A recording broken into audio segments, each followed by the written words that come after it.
2 मिनटों के लिए हम सभी इस संध्याकाल में भगवान नाम का आश्रय लेंगे।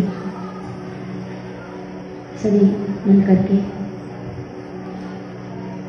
गाएंगे।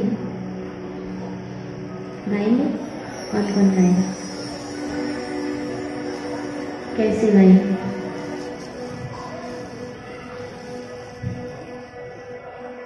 कैसे गाएंगे? जीवन से गाएंगे कि हृदय से गाएंगे? सब हृदय से गाएंगे, खूब भाव से। थोड़ी देर के लिए आसपास क्या हो रहा है, कौन आ रहा है, कौन जा रहा है, भूल करके 2-5 मिनटों के लिए भगवान नाम का गहराई से आश्रय लेंगे।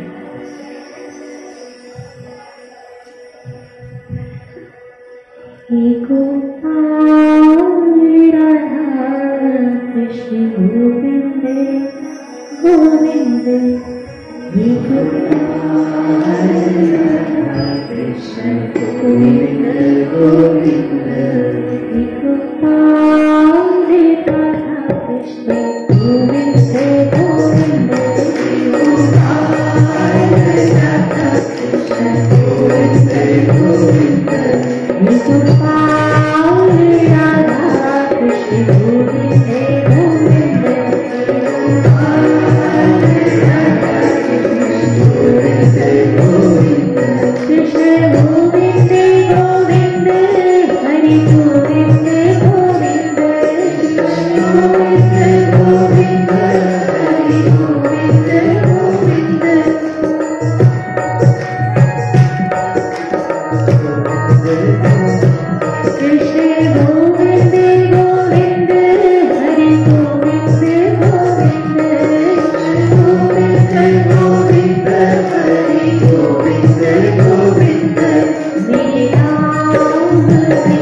Hare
Hare Govinda, Hare Govinda, Hare Govinda. रे गोविंद गोविंद हरि गोविंद।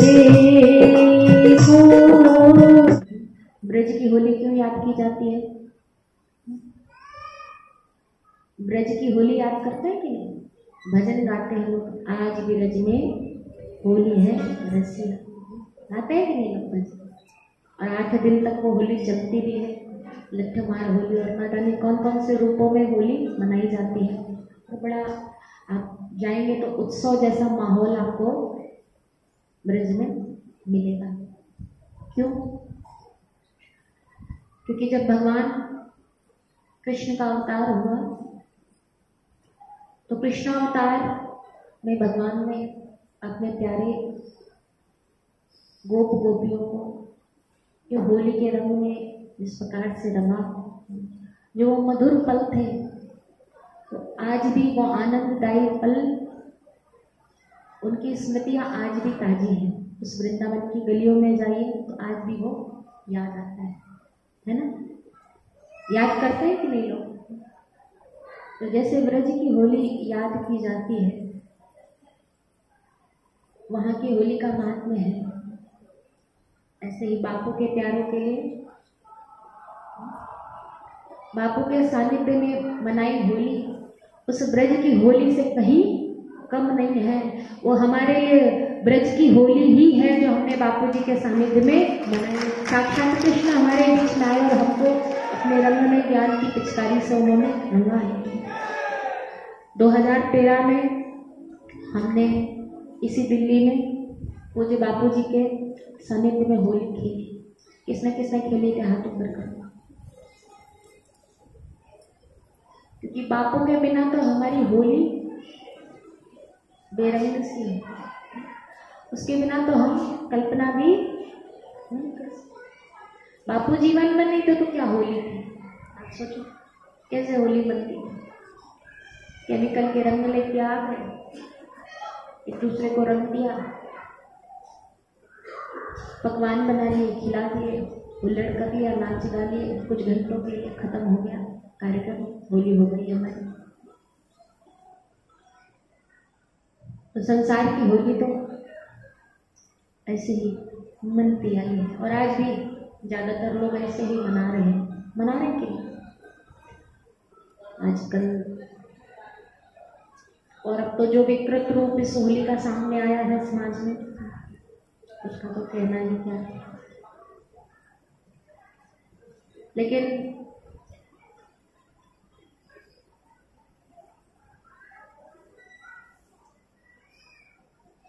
एक चपरासी का स्तर जो है और एक कलेक्टर का जो स्तर है, उसमें कुछ अंतर होता है क्या? चपरासी की जो जीवन शैली है और जो कलेक्टर की जीवन शैली है, उसमें कुछ अंतर होता है कि नहीं? उसके क्रियाकलाप, उसके कार्य करने की जो शैली है और कलेक्टर में कुछ भेद है कि नहीं? होता है कि नहीं? अच्छा, कलेक्टर के साथ बैठे तो आनंद है कि नहीं? लेकिन चपरासी और कलेक्टर एक तरह से रहे, जी और काम करें तो बात बनेगी।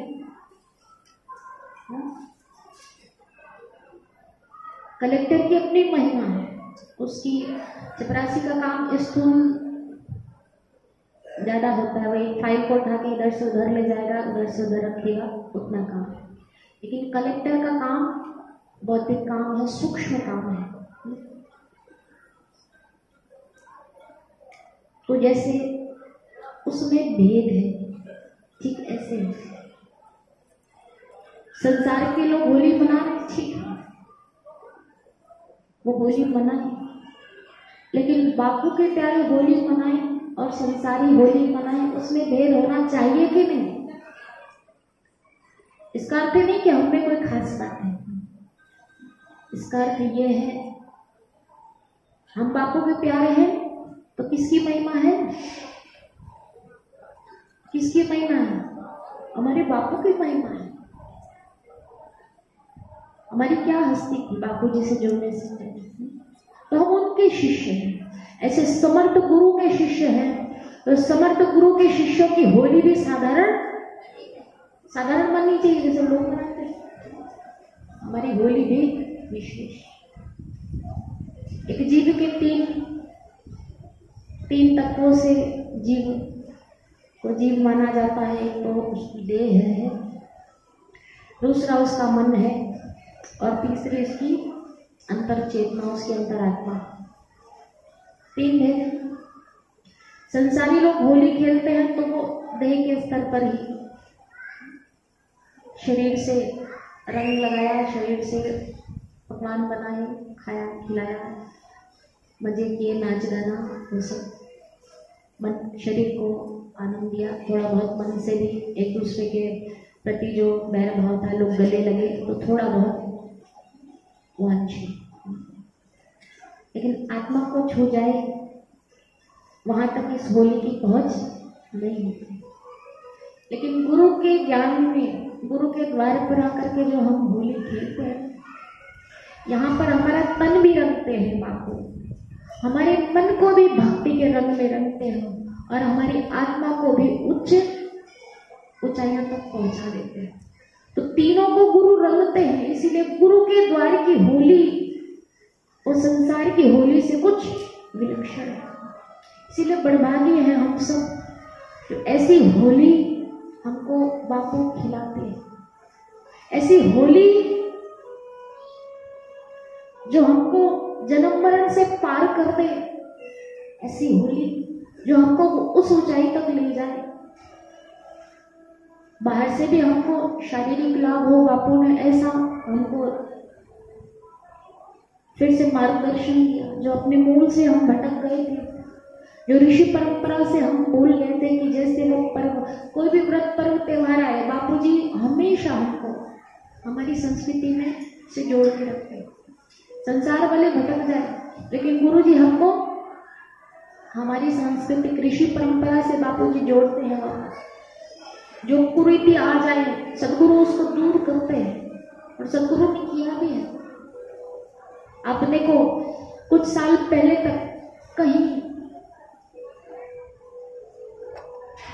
भी फूल की होली या सात्विक होली का हम नाम नहीं सुनते थे किसी भी संत के द्वार पर। हाँ, कोई लोग होते थे कि गीले रंग से नहीं खेलते थे, तो भाई गुलाल आदि से खेल ली, सूखी होली खेल ली। लेकिन ऐसी दिव्य होली जो बापूजी हमको खिलाते हैं, पलाश के फूलों से, जो ब्रह्म वृक्ष कहते हैं जिसको, जो गंगा जल से मिश्रित, जिसमें दिव्य औषधीय गुण है, जो तन को पुष्ट करे, मन को पुष्ट करे, शरीर को पुष्ट करे, शीतलता प्रदान करे, आरोग्यता प्रदान करे, हमको उन्नत बनाए, स्वास्थ्य लाभ प्रदान करे। ऐसी होली तो हमको पुनः बापूजी ने तो रंग लगाया ना इस होली का। किसी के मन में, किसी के जहन में, भारत भर में देखो कितने 125 करोड़ आबादी है, कहीं किसी के जहन में ये बात आई? तो जब क्रांति जब लाए हैं, तो वो ही लाए हैं जिसमें सामर्थ्य है।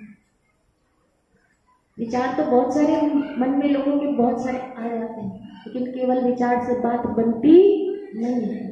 क्रांति लाने के लिए तो सामर्थ्य चाहिए, और वो दम चाहिए जो समाज में परिवर्तन ला सके, और वो दम है तो हमारे बापूजी में ही है। 600 करोड़ से भी अधिक लोग पूरी धरती पर है। आप देखो, वैलेंटाइन डे की गंदगी आई, इसका विकल्प किसी के पास नहीं था। लोगों को लगा हाँ हानि हो रही, कुछ लोगों ने तोड़ फोड़ करी, कुछ लोगों ने कोई उपाय किया, कुछ ने कुछ किया, किसी ने कुछ, लेकिन एक सुंदर विकल्प दिया, एक सकारात्मक विकल्प दिया। तो बापू कि सांप भी मर जाए और लाठी भी नहीं टूटे। तो ये परिवर्तन का सामर्थ्य है बापू। होली को दिव्य होली, माता पिता पूजन जैसे दिव्य पर्व, तुलसी पूजन जैसी परंपराएं, ये कायम करने का बल चाहिए। और बापूजी के इसी बल को देख करके कुछ लोग घबरा गए थे, कुछ स्वार्थी लोग, कुछ विधर्मी लोग, उनको इसी से तकलीफ थी। अभी कुछ दिन पहले मुझे किसी ने एक संत का एक पत्र भी दिखाया, तो बड़ी प्यारी बात वो संत ने कही जिस प्रकार से कही मैं उसी प्रकार से आपको बता रही हूँ संक्षेप में। तो उन्होंने कहा भाई हम लोग तो बचपन में गाँव में पले बड़े थे। वो संत क्या बोले कि हम लोग बचपन में कहाँ पले बड़े, गांव देहात में पले बड़े। तो गांव देहात में पले बड़े तो गांव में हमारे यहाँ परंपरा थी कि जब भी कोई हाथी गांव से गुजरता है तो बोले हमारे जो बड़े बुजुर्ग थे ना वो हमको बुला करके जल्दी बुलाते, जल्दी आओ। क्यों बुलाते? बोले हाथ जोड़ो जल्दी से, गणपति जी पधार रहे हैं, गणेश भगवान पधार रहे हैं। तो सुबह करके नतमस्तक हो जाते थे कि चलो गणपति जी के दर्शन हो गए, आज शुभ दर्शन हो गए, आज हमारा दिवस सफल हो गया। तो बोले गांव में हम एक परंपरा हमने देखी।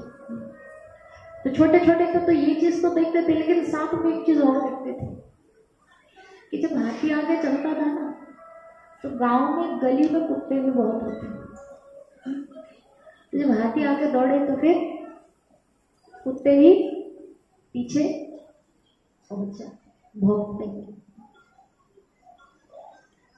तो बोले ये दृश्य हमने कई बार देखा और हम लोग मन में सोचते थे कि आखिर इन कुत्तों को समस्या क्या है हाथी के जाने का, इतना क्यों व्याकुल हो जाते, इतना विवल क्यों हो जाते।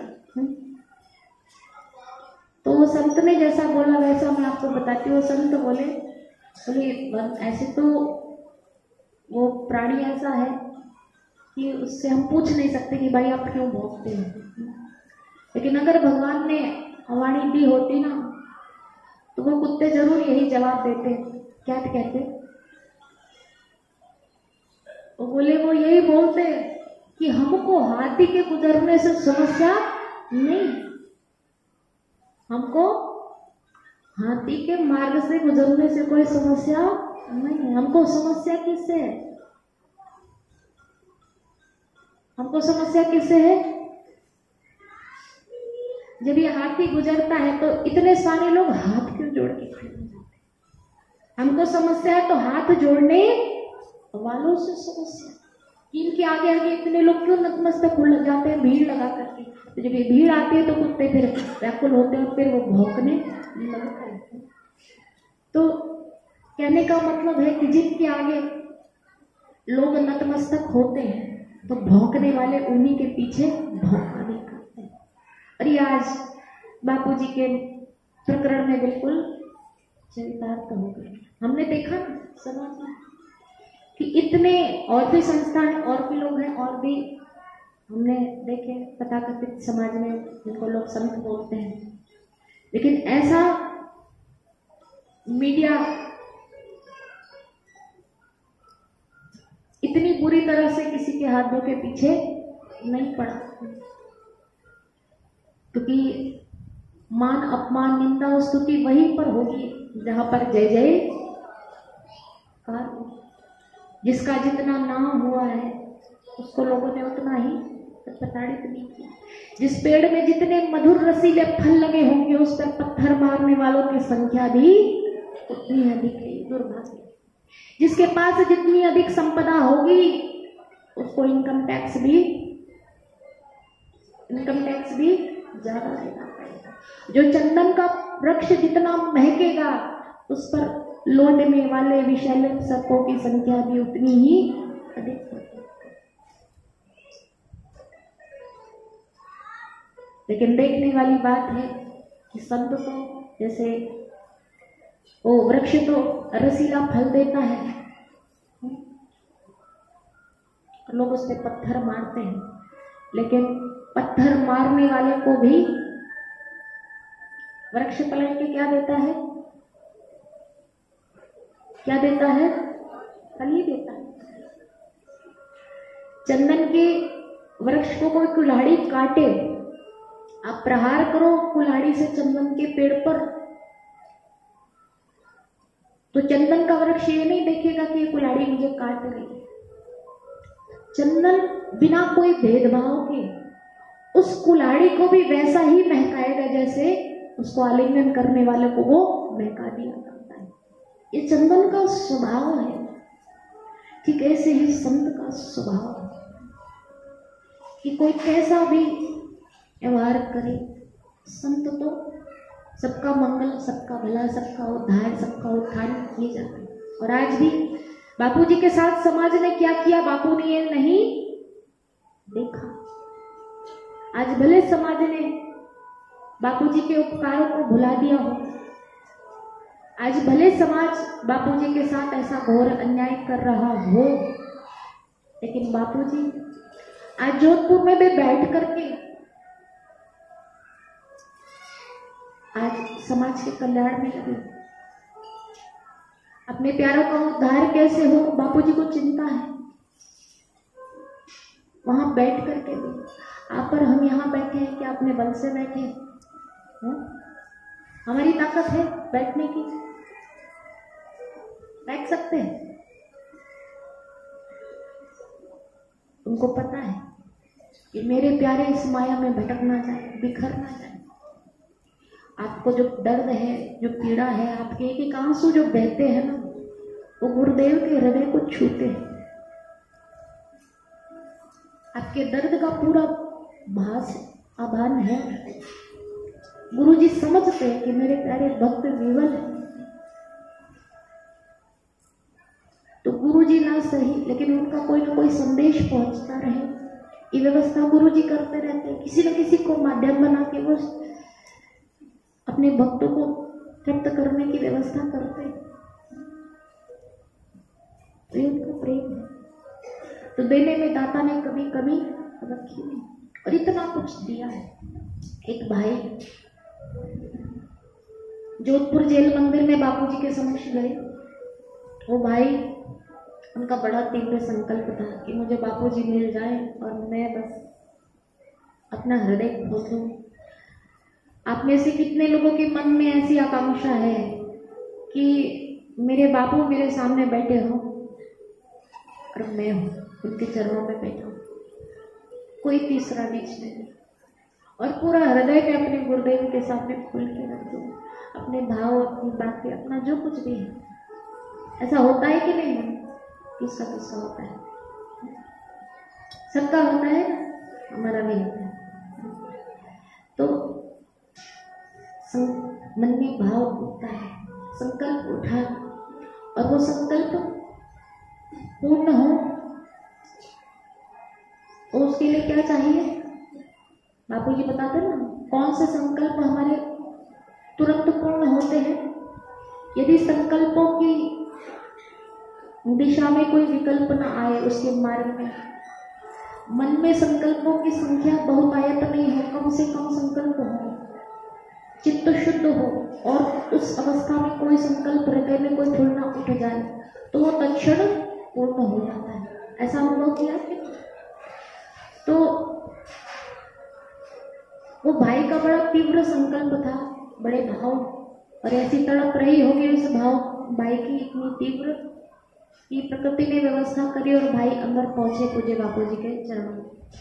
हाँ, और मौका मिल गया बापूजी के समक्ष अपने सारे बात रखने का।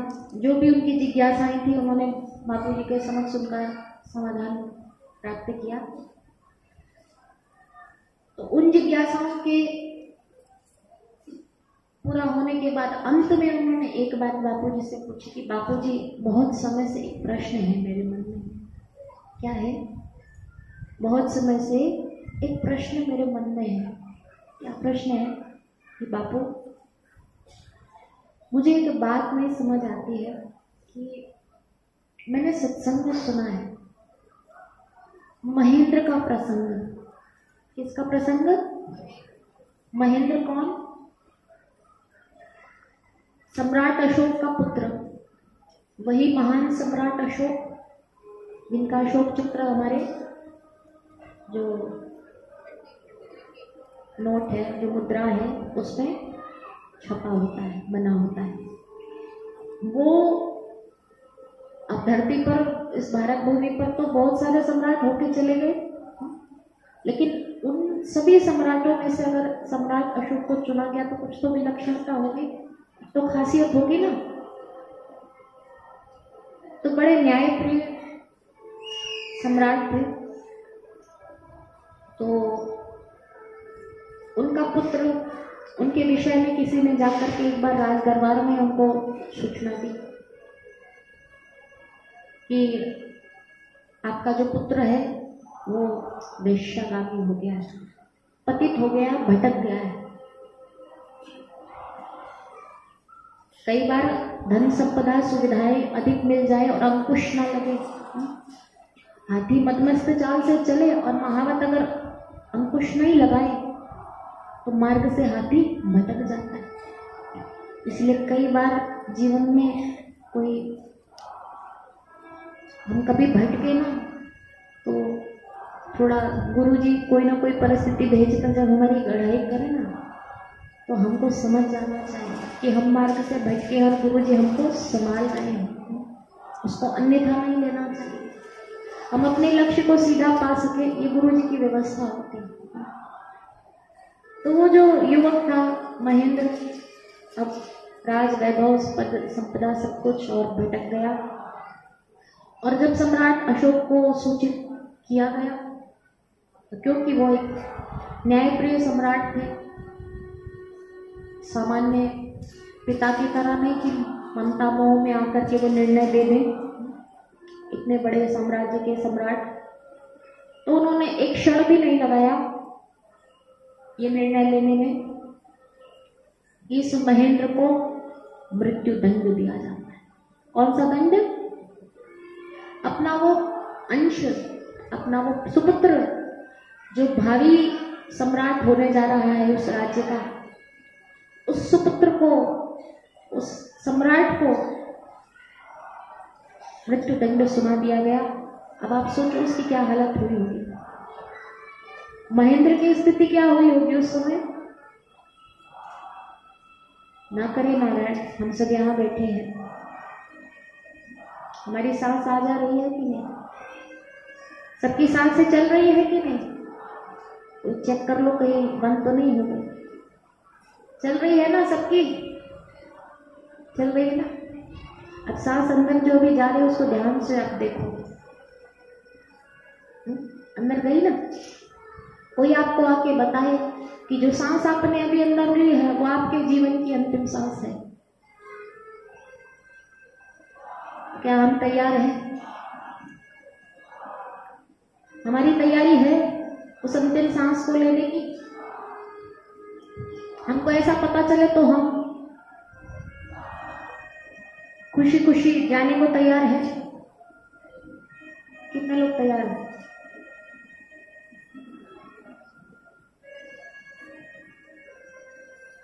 तो जो काम मिला था, जिसलिए जीवन मिला था, पूरा हो गया? जो लोग तैयारी हैं, जिसलिए दुनिया में आए थे, वो काम पूरा हो गया क्या? जो आप तैयार हो जाने को संतुष्ट हो अपने पूरे जीवन से? जिसलिए आए थे दुनिया में वो काम कर दिया क्या? जो एक दो लोगों के हाथ ऊपर हुए वो लोगों से मैं पूछती हूँ।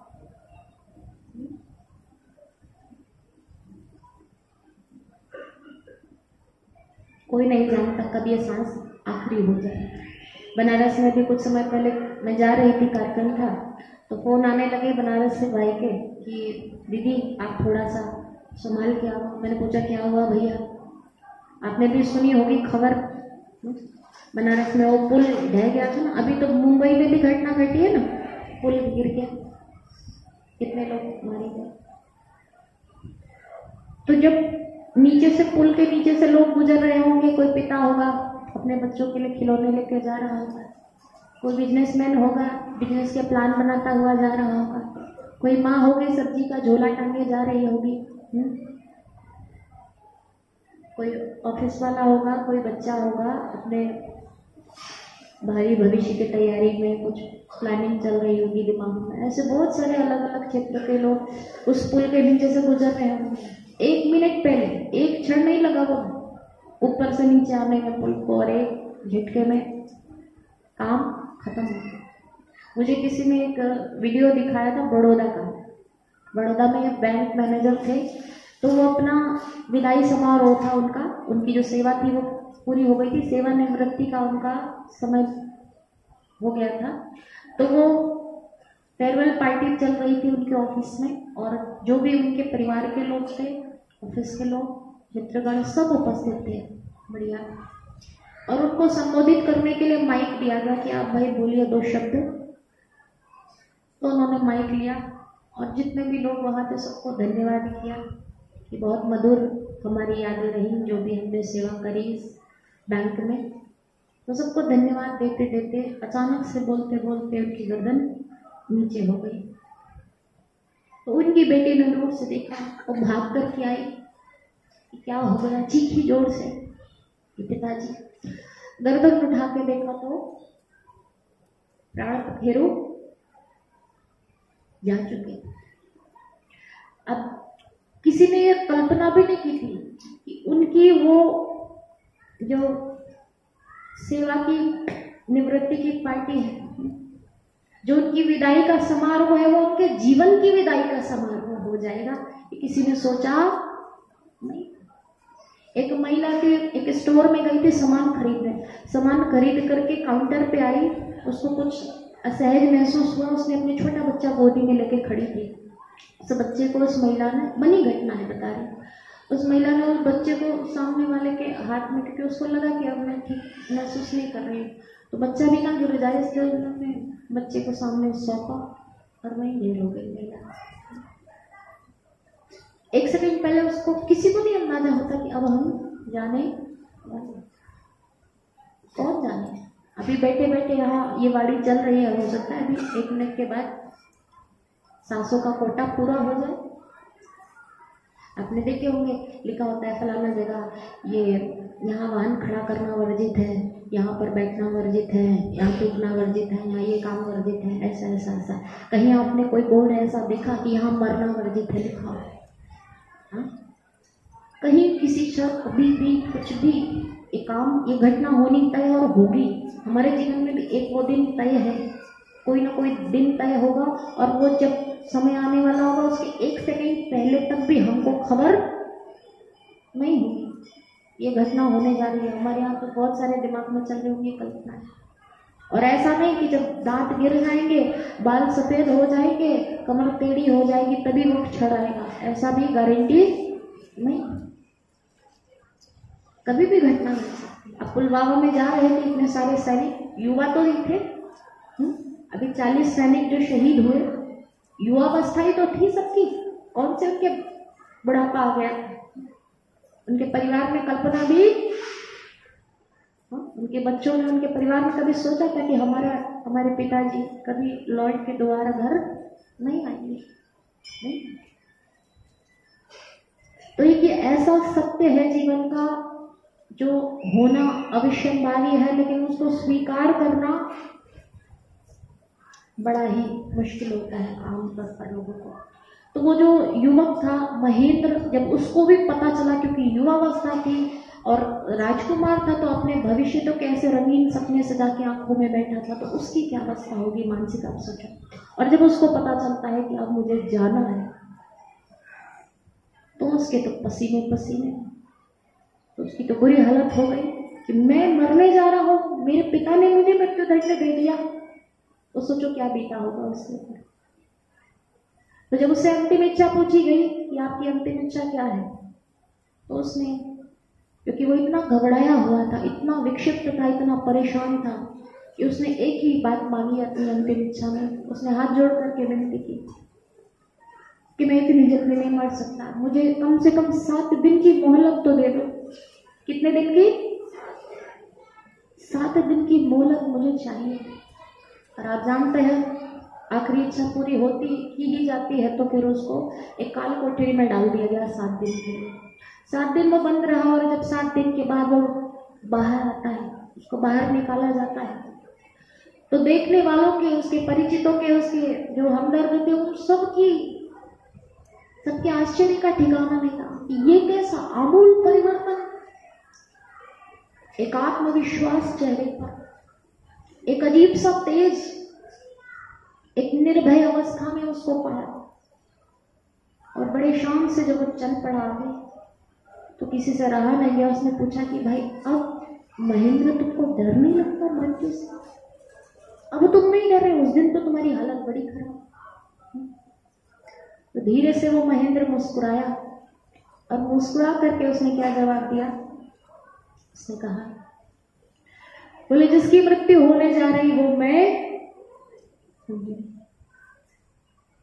और मैं जो हूं उसकी कभी मृत्यु हुआ ही नहीं कर। अर्थात उसको क्या हो गया, 7 दिनों में आत्मज्ञान हो गया। अपने परम वैभव में वो उन 7 दिनों में प्रतिष्ठित हो गया, अपना काम बना लिया, बाजी मार ली 7 दिन में।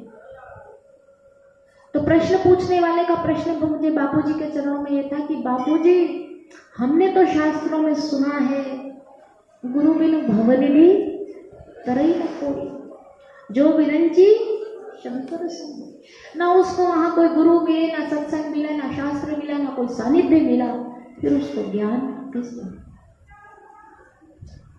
बापूजी बात मुझे समझ में नहीं आती। जब उसने बापूजी के चरणों में ये अपना जिज्ञासा रखी तो बापूजी ने बड़े प्रेम से उसको मुस्कुराते हुए जवाब दिया। बापू बोले, अरे बात पकड़ने जैसी है।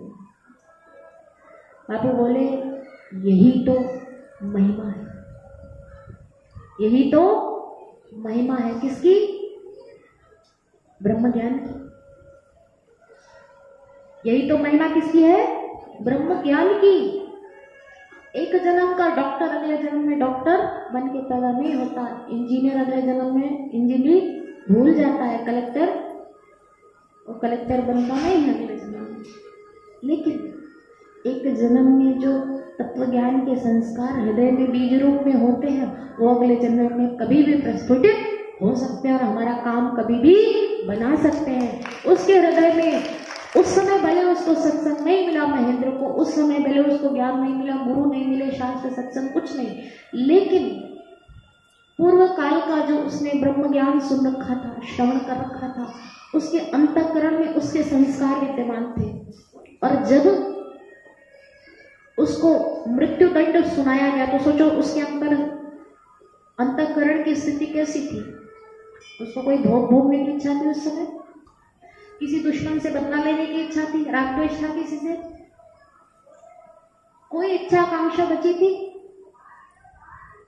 जब हमें पता हो हमारी मौत सामने दिख रही हो तो मन में कोई विकार, कोई ऐसी भावना बचेगी शेष? तो हृदय क्या हो गया? अंतःकरण बिल्कुल पवित्र, एकदम बच्चे जैसा निर्मल। सारी साधना का सार यही है कि फिर से वो साधना हमको बच्चा बनाना चाहती कि हृदय बिल्कुल पवित्र हो जाए। और जिस दिन हमारा अंतःकरण पवित्र होगा ना, उस पवित्र भूमि में ही वो बीज ब्रह्म ज्ञान का जो अंदर पड़ा है वो फूट पड़ेगा। तो हमारे पूज्य बापू जी ने जो इतना सत्संग सुनाया, नगर नगर डगर डगर जाकर के महीनों सालों 50 साल बापूजी ने अपनी जीवन के कीमती हम पर न्योछावर कर डाले। न दिन देखा, न रात, न सुबह देखी, न शाम, कोने कोने में जाकर के देश दुनिया में बापूजी ने वो ब्रह्म ज्ञान का खजाने, हीरे मोती बापू लुटाते रहे, बिना देखे पात्रता, बिना देखे योग्यता। इतना ऊंचा तत्व ज्ञान बापूजी ऐसे ऐसे लुटाते रहे मानो कोई साधारण सी चीज हो। वो बात अलग है कि हमने उनकी कदर नहीं की। बापू ने हमारी झोली में हीरे मोती भरे, हमने कंकड़ पत्थर फिर बापूजी ने झोली भरी, फिर हमने बिखेर दी। वो बापू करते गए। तो बापू ने तो अपना काम करने में कोई कमी, जो एक गुरु को करना था, सदगुरु होने का जो कर्तव्य था, वो तो बापूजी अपना निभा चुके। वो बीज बापूजी ने हम सब के अंतर में वो यहाँ जितने भी बैठे, मुझे लगता है दिल्ली के लिए तो विशेष रूप से मैं कहूँगी, यहाँ तो कितने पुराने साधक हैं। कोई 20 साल, कई तो 25-25 साल मुझे तो मिलते हैं यहाँ दिल्ली में ऐसे कई लोग, कितने पुराने साधक हैं कि नहीं? तो बीज पड़ा है अंदर। इतने सालों में बापूजी ने कितना कुछ अंतर में श्रम किया है हमारे लिए। हमको उन्नत करने में बापू ने कोई कमी रखी नहीं।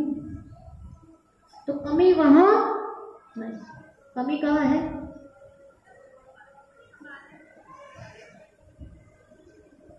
तो सदगुरु ने तो सदगुरु होने का धर्म निभा दिया। अब बारी है हमारी कि हम सत शिष्य बन करके दिखा पाते हैं।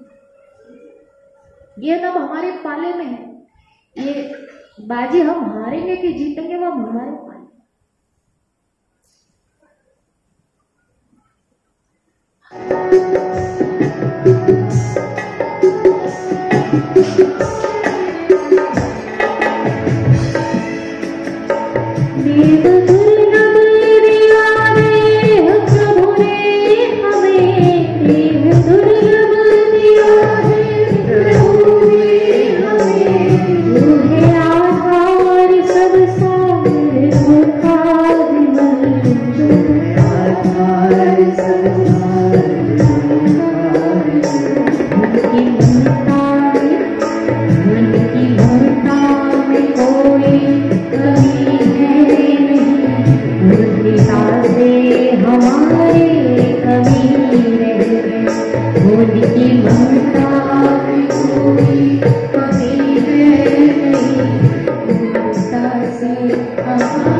पुराने लोग बताते हैं कि बापू यहाँ की कुटिया में काफी साल पहले यहाँ पर विराजमान थे और बापूजी के सामने भोजन प्रसाद ला करके रखा गया था। उस समय बापूजी के जो सेवक थे, जो ड्राइविंग की सेवा में थे, अब कई बार गुरु चाहते हैं कि मेरा शिष्य जल्दी उन्नति करे,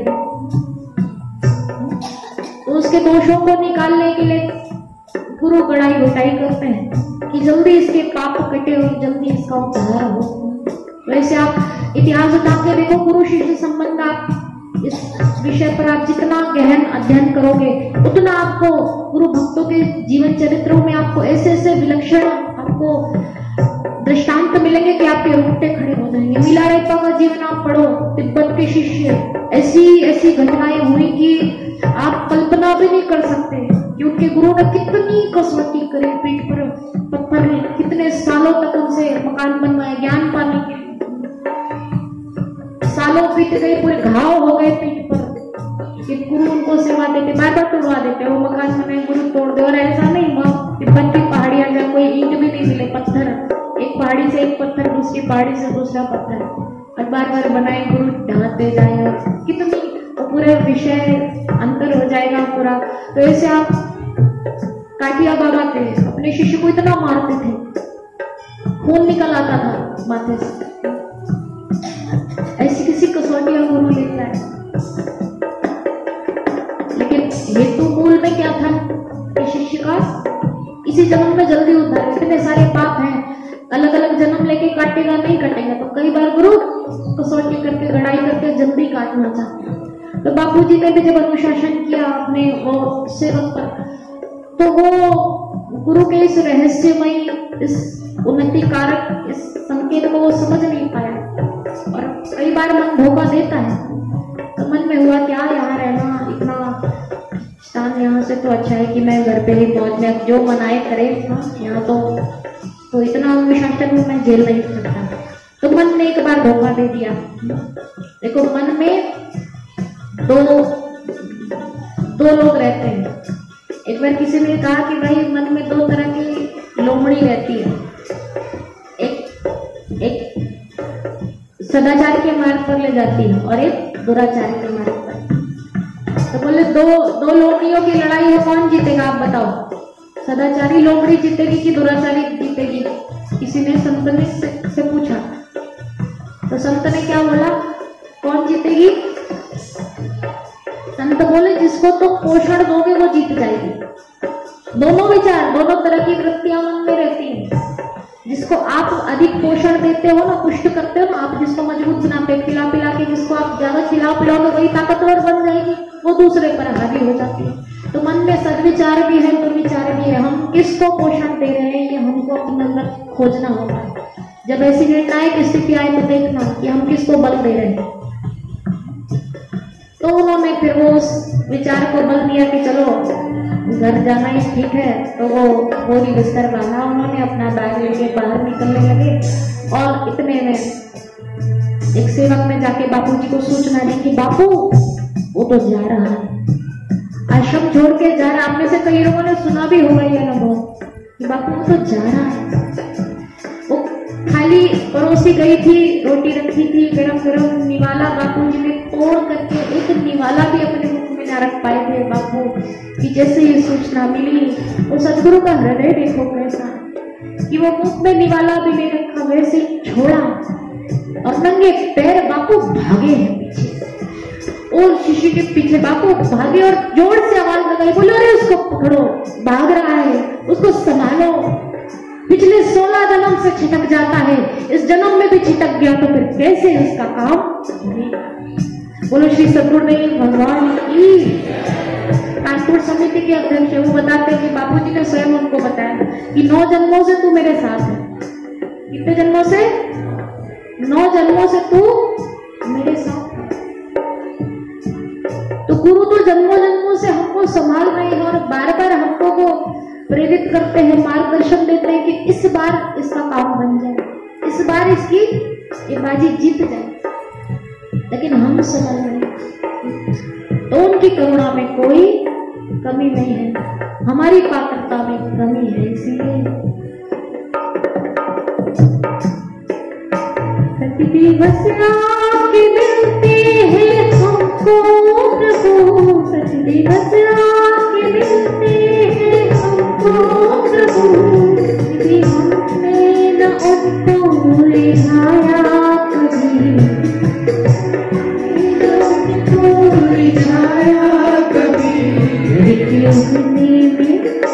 रवि के उगने में कोई कमी है नहीं, रवि के उगने में कोई कमी है नहीं, नेत्रता में हमारी कमी रह गई, नेत्रता में हमारी प्रकाश देने में कोई भेदभाव नहीं है। सूर्य सबको अनावरण बिना किसी भेदभाव के प्रकाशित कर रहा है, वो अपनी किरणें बिखेर रहा है सबके लिए। लेकिन कोई छतरी लगा के बैठ जाए तो सूर्य का क्या होगा? कोई इसका लाभ ना ले पाए, उसकी रश्मियों का वो आलिंगन ना कर पाए, दोष सूरज का नहीं है, दोष शक्ति का। उनकी करुणा में, उनकी करुणा में कोई कमी है नहीं, आपदा में हमारी कमी है नहीं, उनकी करुणा में कोई कमी है नहीं, आपदा में हमारी कमी रह गई, आपदा में हमारी कमी रह गई, आपदा में हमारी कमी रह गई, आपदा में हमारी कमी रह गई।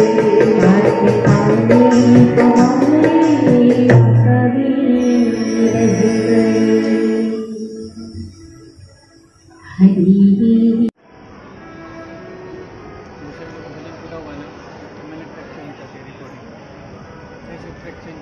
तो क्या करें? तो कबीरदास ने कहा कि अगर मन ना लगे तो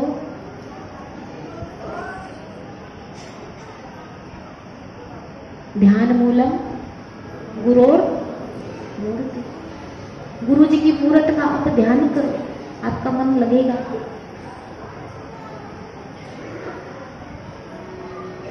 शिष्य ने कहा जी, फिर शिष्य थोड़ी देर के बाद फिर से खड़ा होता है और कबीरदास जी को बोलता है कि बात तो आपने बिल्कुल सही कही कि गुरु मूर्ति का ध्यान बड़ा सुंदर उपाय है मन को एकाग्र करने का, लेकिन हमारा मन बड़ा बेईमान है।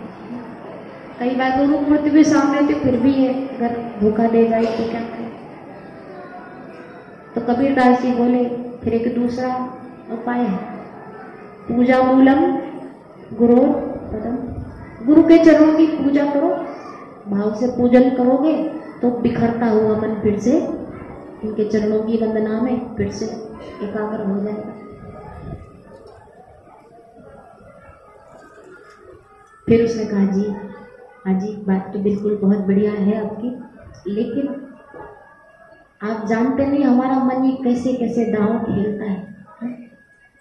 अगर फिर भी भटके ये मन तो क्या करें। ये बड़ा धोखा देता है, एक नंबर का धोखेबाज है मन हमारा।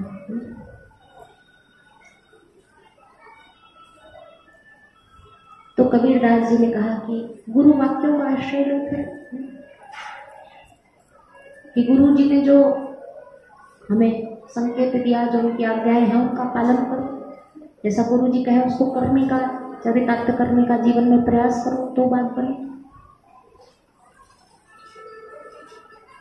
उसने कहा अगर ऐसा भी ना हो पाए तो फिर कबीरदास जी बोले अगर ऐसा भी ना हो पाए तो फिर एक ब्रह्मास्त्र है, वो ब्रह्मास्त्र छोड़। बोले कौन सा ब्रह्मास्त्र? बोले अगर किसी भी तरह से मन ना लगे तो जो पल आपने अपने गुरु जी के समक्ष बिताए, गुरु ने कैसे आपके ऊपर करुणा करी, कैसे कृपा करी, उनकी मधुर स्मृतियों में मन को डुबो दो। आप याद करो, 1 मिनट के लिए अपनी आंख बंद कर लो आप लोग। बापू जी से नहीं जुड़े थे, कैसा जीवन था? दीक्षा क्या होती है, ब्रह्म ज्ञान क्या होता है, हमको कुछ पता? वो शक्ति कैसे हमको खींचती रही, वो बापू का प्रेम हमको कैसा चुंबक बन के अपनी ओर खींचता रहा। किन किन गलियारों से बापू जी ने हमको निकाला है और कैसे हमको यहाँ तक लाके आज बिठाला है।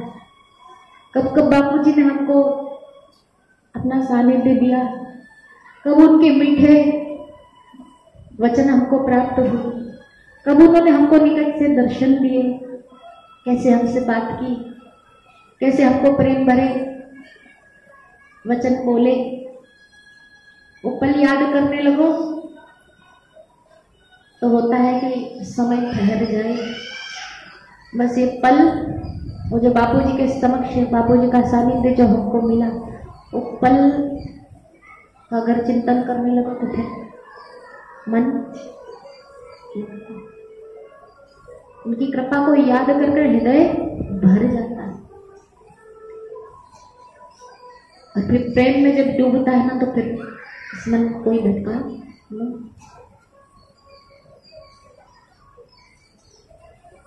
तो मन लगे साधना में और काम बने हुए। अच्छा, कुछ लोगों की ये धारणा रहती है कि जितनी देर, कई लोगों का है कि भाई हम माला करने बैठे तो खूब एकाग्र होकर के बैठे, ध्यान भजन करने बैठे, ध्यान करने बैठे तो खूब डट के हम करेंगे, फिर बाकी समय भले चाहे जैसा हो। लेकिन सबसे बड़ी समस्या हमारी यही है, ये सोच ही है हमारी सबसे बड़ी समस्या है कि हम 23 घंटे तो मन को ट्रेनिंग दे कि तू चंचल बन, तू विक्षिप्त हो जा। 23 घंटे हम उसको किस चीज के लिए तैयार करें?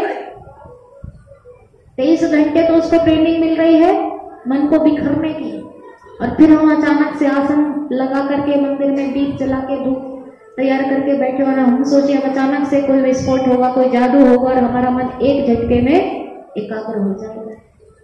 ये हमारी सबसे बड़ी भूल है।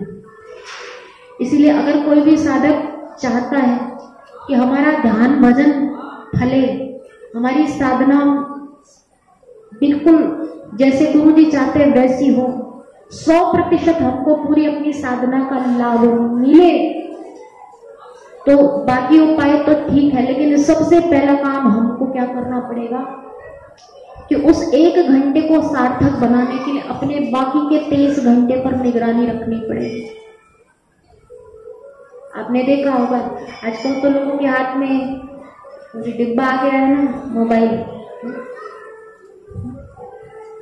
लोग क्या करते हैं, अभी खोला, एक कुछ दृश्य आया, 2 मिनट में फिर स्क्रॉल किया, कुछ दूसरा आया, तीसरा, चौथा, पांचवा, एक मिनट में अभी ये दृश्य दूसरा, तीसरा, चौथा, पांचवा। तो मन को हम क्या कर रहे हैं, विक्षिप्त बनाने की ट्रेनिंग दे रहे हैं कि अपने मन को हम कैसे चंचल बनाए। शादी ब्याह पार्टी में भोजन करके आए, आप माला करने बैठोगे, मन नहीं। जितने लोगों के साथ आप गपशप करके आए, कई बार समय मिल जाता है, माताएं बहनें ने काम पूरा किया और अड़ोस पड़ोस की बहनें मिली, कहीं पार्क में बैठ गए, कहीं कुछ मुलाकात हो गई, कुछ पार्टी में कहीं गए, किसी से बातचीत हो गई, तो इनकी उनकी उनकी बहुत सारे लोगों की चर्चाएं हमने कर डाली और सारा मन हमारा इतने सारे विषयों में बिखेर करके आ गए। हम ये भूल जाते हैं कि जैसे कितना भी धनवान व्यक्ति हो, लेकिन उसके धन की क्या है, एक सीमा है। आधा धन उस धन को हम खर्च करेंगे तो कभी ना कभी तो फूटेगा। ऐसे हमारी जो ऊर्जा है, जो हमारी शक्ति है, जिसको हमको उच्च चेतना तक पहुंचा करके उस परम चेतना तक हमको में लीन होना है, जो हमारे जीवन का लक्ष्य है। अपनी शक्ति, अपने को क्या करना है, साधना का मूल उद्देश्य क्या है कि अपने को शक्ति संपन्न बनाना। उस शक्तिमान परमात्मा से अगर हमको मिलना है तो क्या करना पड़ेगा, अपनी शक्तियों को बिखरने से रोकना पड़ेगा, संचित कर करके फिर हम उस तक हमारी पहुंच पहुंचेगी। लेकिन हम क्या करते हैं, दिन भर के 24 घंटे में वो सारी शक्ति बिखेरते हैं। तो जैसे धनवान व्यक्ति अपने धन की चिंता करता है, संभाल करता है कि एक भी नोट हमारा व्यर्था नहीं जाए, एक भी रुपए हमारा वेस्ट नहीं, ये ध्यान रखता है व्यक्ति। जिसको धनवान बनने का वास्तव में लक्ष्य ऊंचा है, वो अगर ऐसा लक्ष्य लेकर चल रहा है कि हमको धन बढ़ाते जाना है, ऐसे जिस साधक का लक्ष्य ऊंचा है कि हमें अपनी साधना बढ़ाते जानी है, तो वो अपने समय का, ऊर्जा का, शक्तियों का, तीनों का मैनेजमेंट परफेक्ट तरीके से करेगा। आजकल लोग टाइम मैनेजमेंट पे बहुत जोर देते हैं कि हमारा समय प्रबंधन पे बहुत सारे लेक्चर, आप देखो बहुत सारे पर्सनालिटी डेवलपमेंट कोर्स हो रहे हैं, उन्होंने बड़ा सिखाया पढ़ा है। किताबें आप मार्केट में जाओगे आपको ढेरों मिल जाए, लेकिन ये नहीं सिखाया जाता, वो तरीके बताया जाता, लेकिन ये नहीं सिखाया जाता कि समय प्रबंधन तभी सही होगा जब ऊर्जा का प्रबंधन सही होगा। तब तक संभव नहीं। किसी से फोन आ गया, किसी से हमने बात करी, बात करने में ही अपनी ऊर्जा शक्ति सब खर्च कर डाली, तो कभी कितना बोलना, कितने लोगों से संपर्क करना। आजकल तो ये फेसबुक, व्हाट्सएप, ट्विटर, ये जितने भी सोशल मीडिया, जितना हमारे पास ये साधन बढ़ गए ना, उतना हमारी शक्ति को बिखेरने का सामान हमारे पास हाजिर हो गया।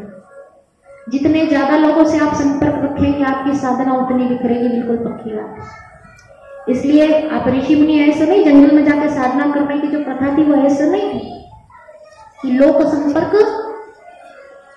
संपर्क हमसे कम हो, मौन रखते थे। योगी महात्मा, आप देखो कोई भी उच्च कोटि का महापुरुष होगा, उसकी वाणी संयमित होती है, व्यर्थ का नहीं बोलते, जितना काम का है उतना बोला, ये उतनी शक्ति बच गई है हमारी।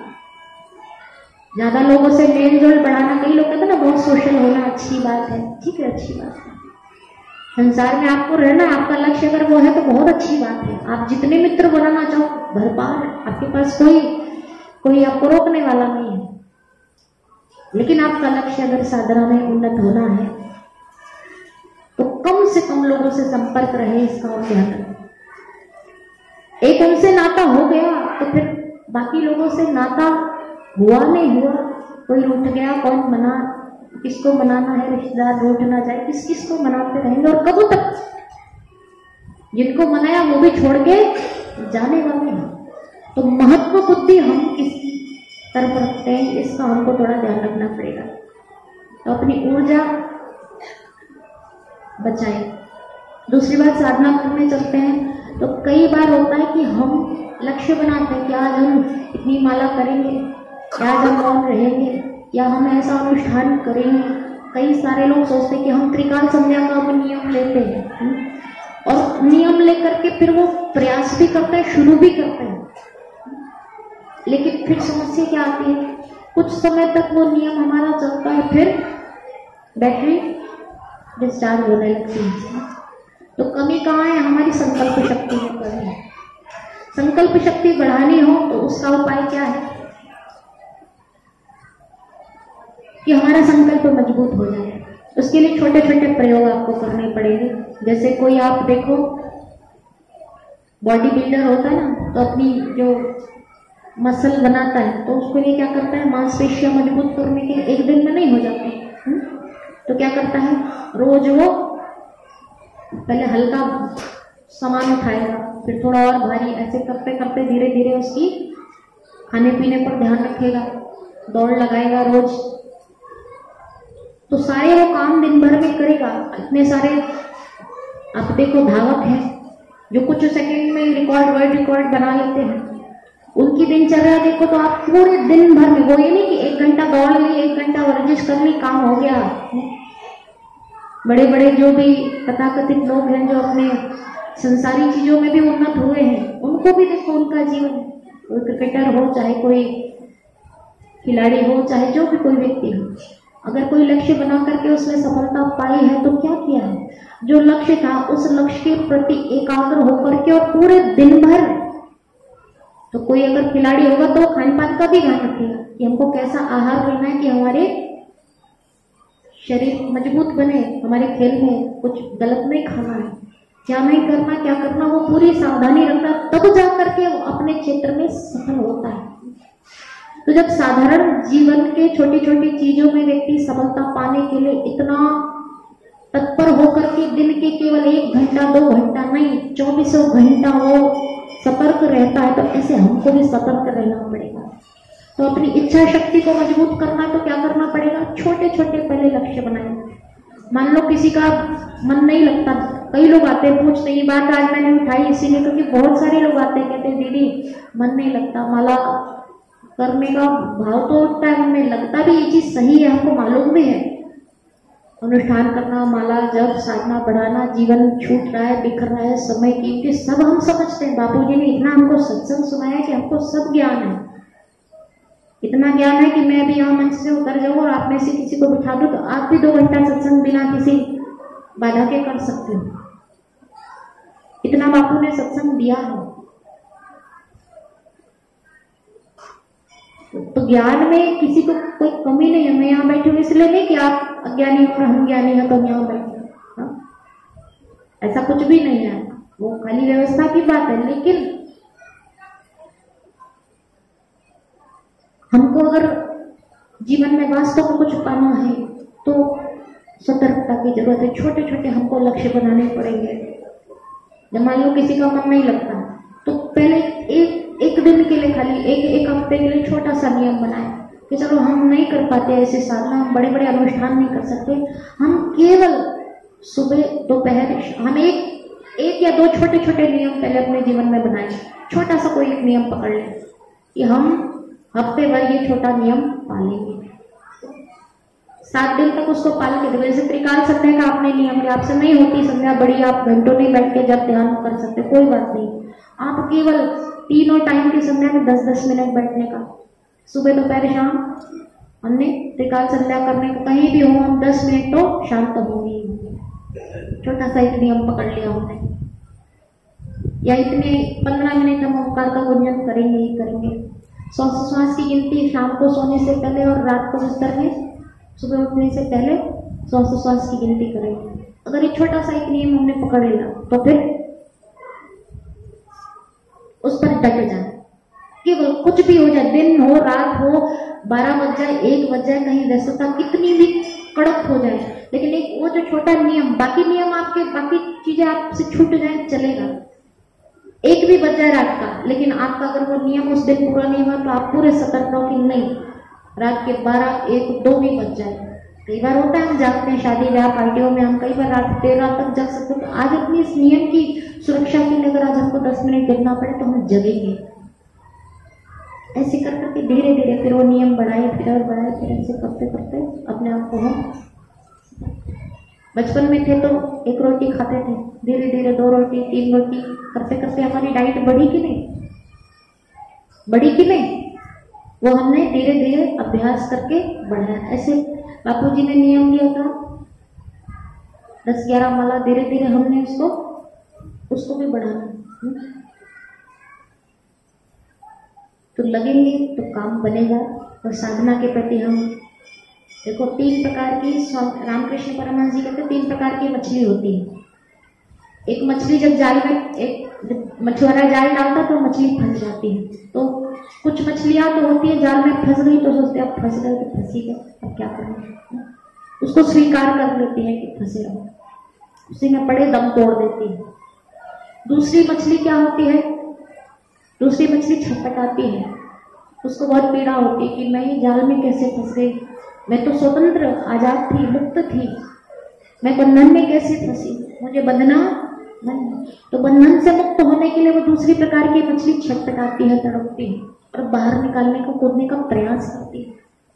लेकिन थोड़ा वो उसका प्रयास करती है, लेकिन वो प्रयास पूर्ण नहीं होता, अल्प प्रयास में वो प्रयास करती लेकिन सफल नहीं हो पाती।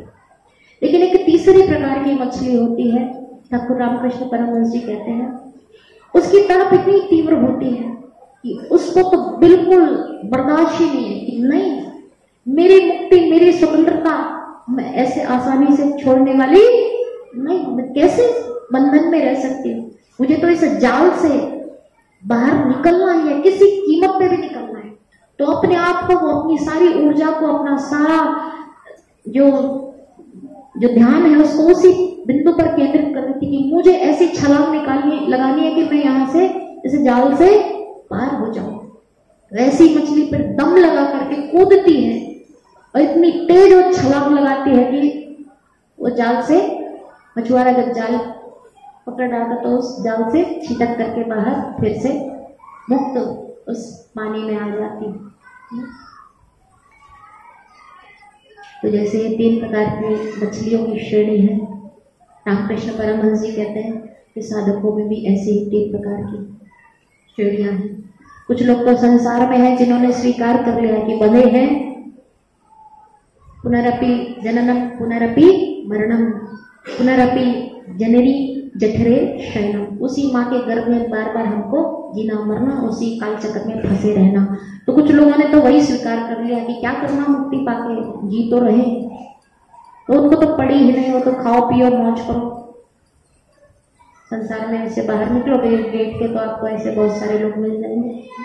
तो बहुत आयत तो उनकी है। दूसरे लोग जो इस जाल से निकलने का प्रयास कर रहे हैं, साधक है, साधक अवस्था में है कि नहीं, हमको अब ये बार बार बंधना नहीं है, कितनी बार जन्मेंगे मरेंगे वही माता के गर्भ में, इसकी शासन अब हमको करना नहीं। आपका क्या मानना है? अगली बार के लिए तैयारी है? किसको किसको मां के गर्भ में फिर से आके पढ़ना है?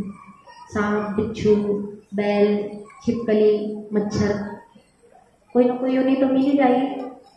ये योनि छूटेगी तो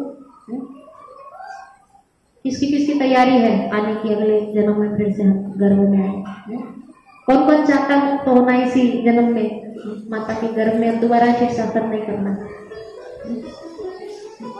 इच्छा तो सबकी है कि नहीं? ईमानदारी से बोल रहे हो कि नहीं?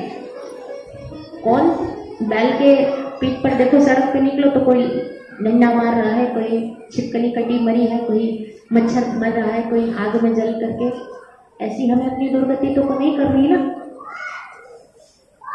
तो दोबारा तो गर्भ में नहीं आना। ये तो बापूजी के सत्संग में बिल्कुल ठोक बजा करके हमारे अंदर ये बात मजबूती से उतार दी है। लेकिन फिर भी इच्छा सबकी है, लेकिन दृढ़ इच्छा किस किस की है उस पर निर्भर करेगा कि हम इस माया जाल से, जैसे वो जाल से मछली मुक्त हो गई, ऐसे और जाल से वही मुक्त हुई मछली जिसकी तड़प तीव्र थी, जो तीव्र तड़प करके छलांग लगा के बाहर आ गई। तो वो तड़प हमारी इस जन्म में जग जाए कि हमको और कुछ सूझे नहीं। इसीलिए ये होली है, इसीलिए ये भोला बाबा ने बड़ा सुंदर इस होली को हम अपनी दिव्य होली बना सकते।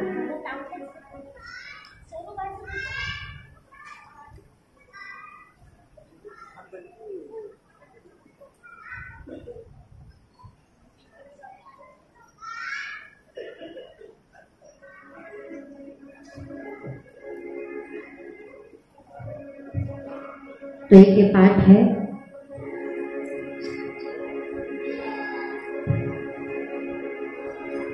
आज होली के दिन पूज्य बापू जी इसको अपने आश्रमों में अवश्य कराते रहे हैं। अहमदाबाद में भी हर होली को ये पाठ किया जाता है, और जब बापू जी का सत्संग होता रहा है तो बापू ने भी ये पाठ कराने की आज्ञा दी है, तो करेंगे। लेकिन किसी कारणवश इसके पर्चे आप तक नहीं पहुंच पा रहे हैं, तो मैं बोलूं और आप उसको दोहराते जाएंगे। ऐसा कर ले गुरु आज्ञा का पालन तो हो जाएगा ना, चलेगा। लेकिन ये कोई साधारण पाठ नहीं है, ये पाठ कोई साधारण नहीं। ऐसे नहीं करना कि बस इधर से बोला गया और हमने तोता रटन की नहीं उसको रट दिया दोबारा। इसके शब्दों पर पूरा डूब होकर आप ध्यान देना, तो आपकी ये होली जो है ना, आज की होली आपकी सफल हो जाएगी। ये पाठ मैं भी कल रात को मैं इसको पढ़ रही थी, इसके पाठ पढ़ते पढ़ते मैं ऐसी निशब्द हो जा रही थी कि बस जैसे सारे सत्संग का निचोड़ इसी में समाया हुआ है। अगर इसको हमने पकड़ लिया तो फिर और कहीं कुछ भटकना। इतने सुंदर इसके शब्द हैं और इतनी सुंदर ये होली को हमको प्रेरणा दी है भोला बाबा ने। इसीलिए बापू जी ने इस दिव्य ज्ञान को हम तक परोसा और हमेशा इसका पाठ कराया है। तो करें।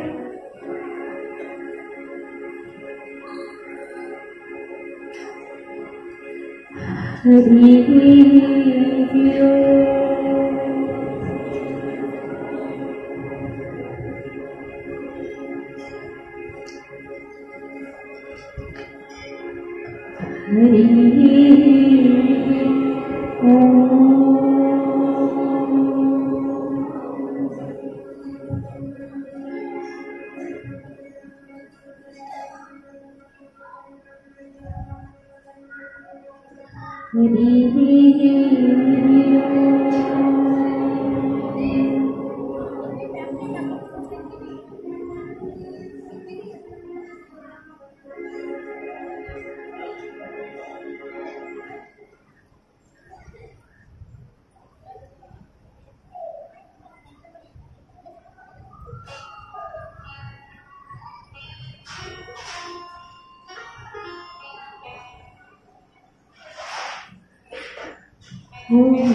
की हुई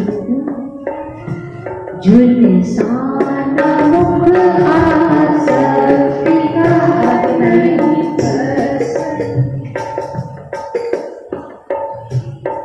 झुलसाना मुख आसक्ति का झुलसाना मुख आसक्ति का नहीं भस्म ईर्ष्या की हुई नहीं भस्म ईर्ष्या की हुई ममताया चोकी अग्नि में ममताया चोकी अग्नि में शब्द समझ आ रहे हैं ना। ममता को हमने अग्नि में झोंका नहीं तो क्या हुआ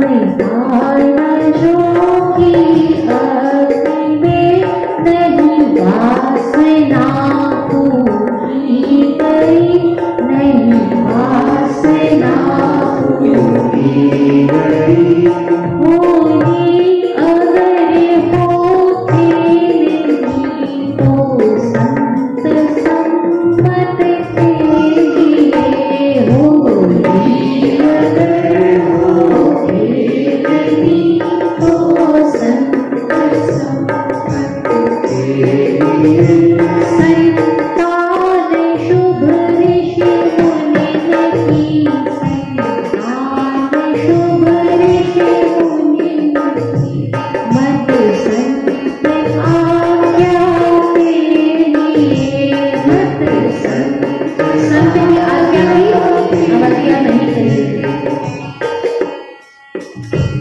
सच को ग्रहण कर लीजिए सच को ग्रहण कर लीजिए जो झूठ है तज दीजिए जो झूठ है तज दीजिए सच झूठ के निर्णय बिना नहीं काम कोई कीजिए सच झूठ के निर्णय बिना नहीं काम कोई कीजिए होली हुई तब जानिए संसार चलती आग हो होली हुई तब जानिए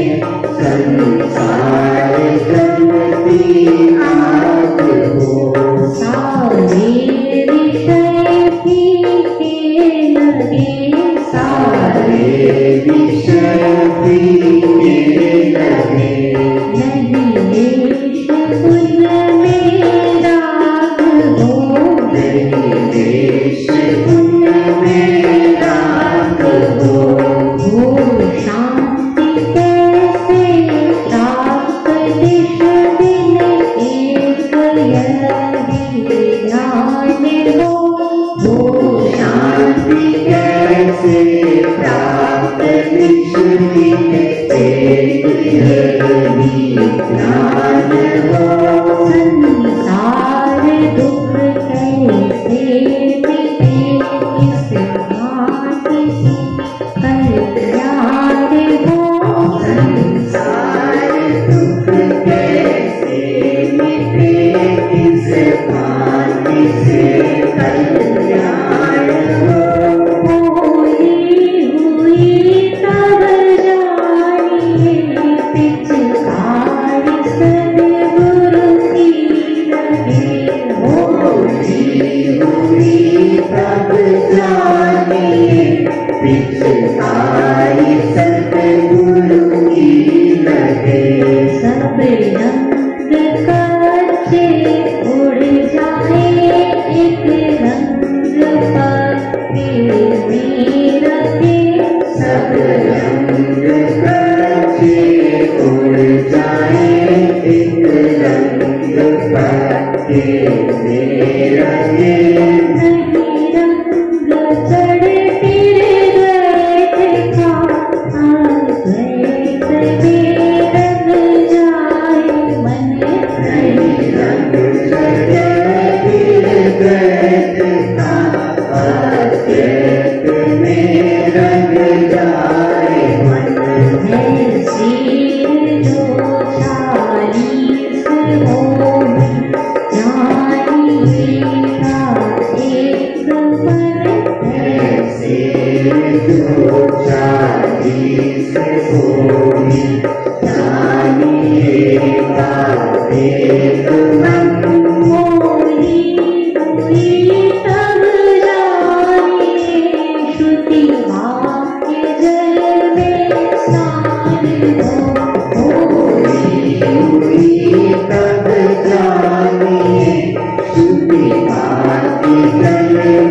पहचान हो। एक मन सब जाए भूल निश्चिंत मन अम्लान हो। विक्षेप मन सब जाए भूल निश्चिंत मन अम्लान हो।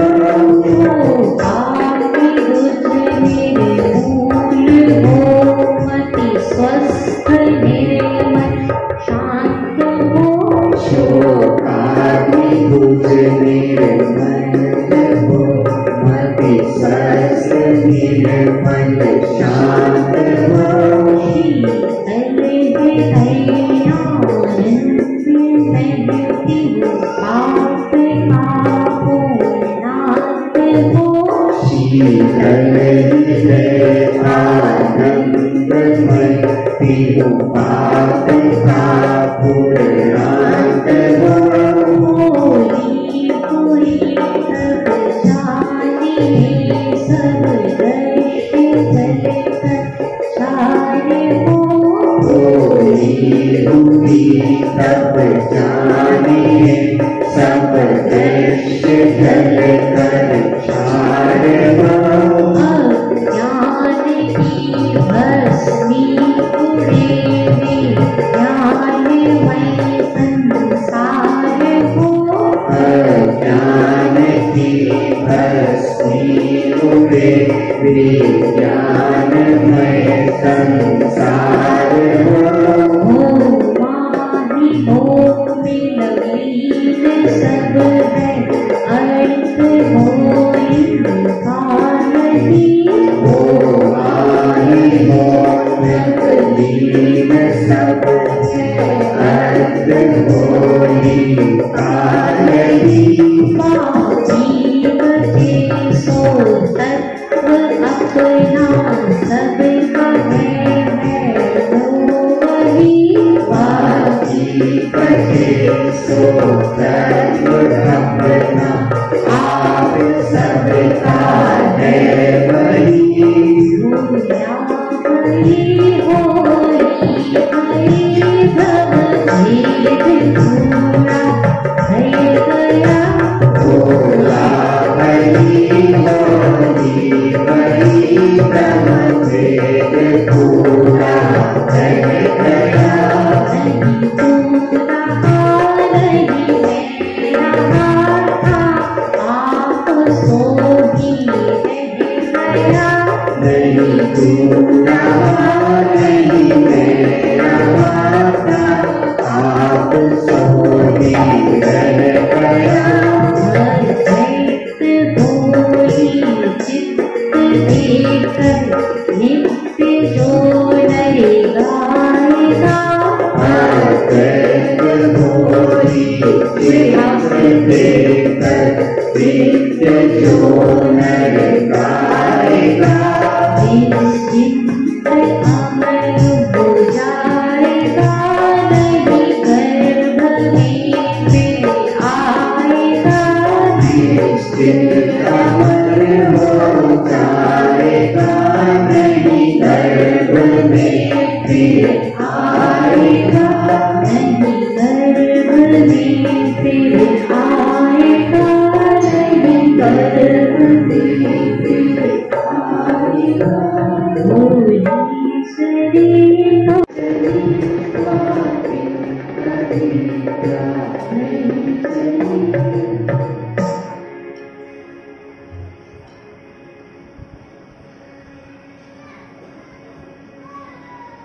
कितना ने ध्यान से सुना इस पाठ को?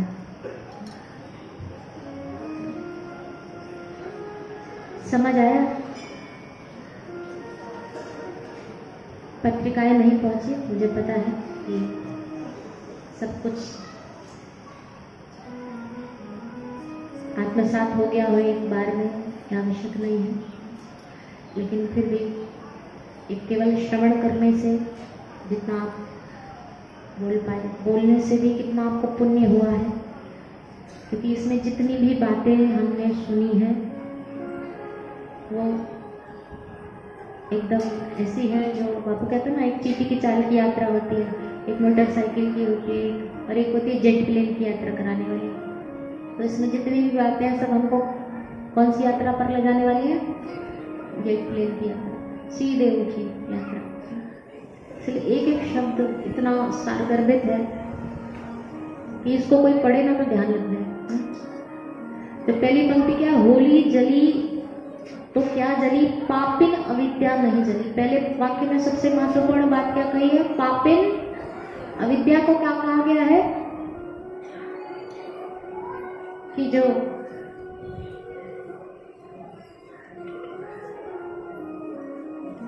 जीव को ईश्वर से दूर करती है वो अविद्या। अविद्या का मतलब, अविद्या का मतलब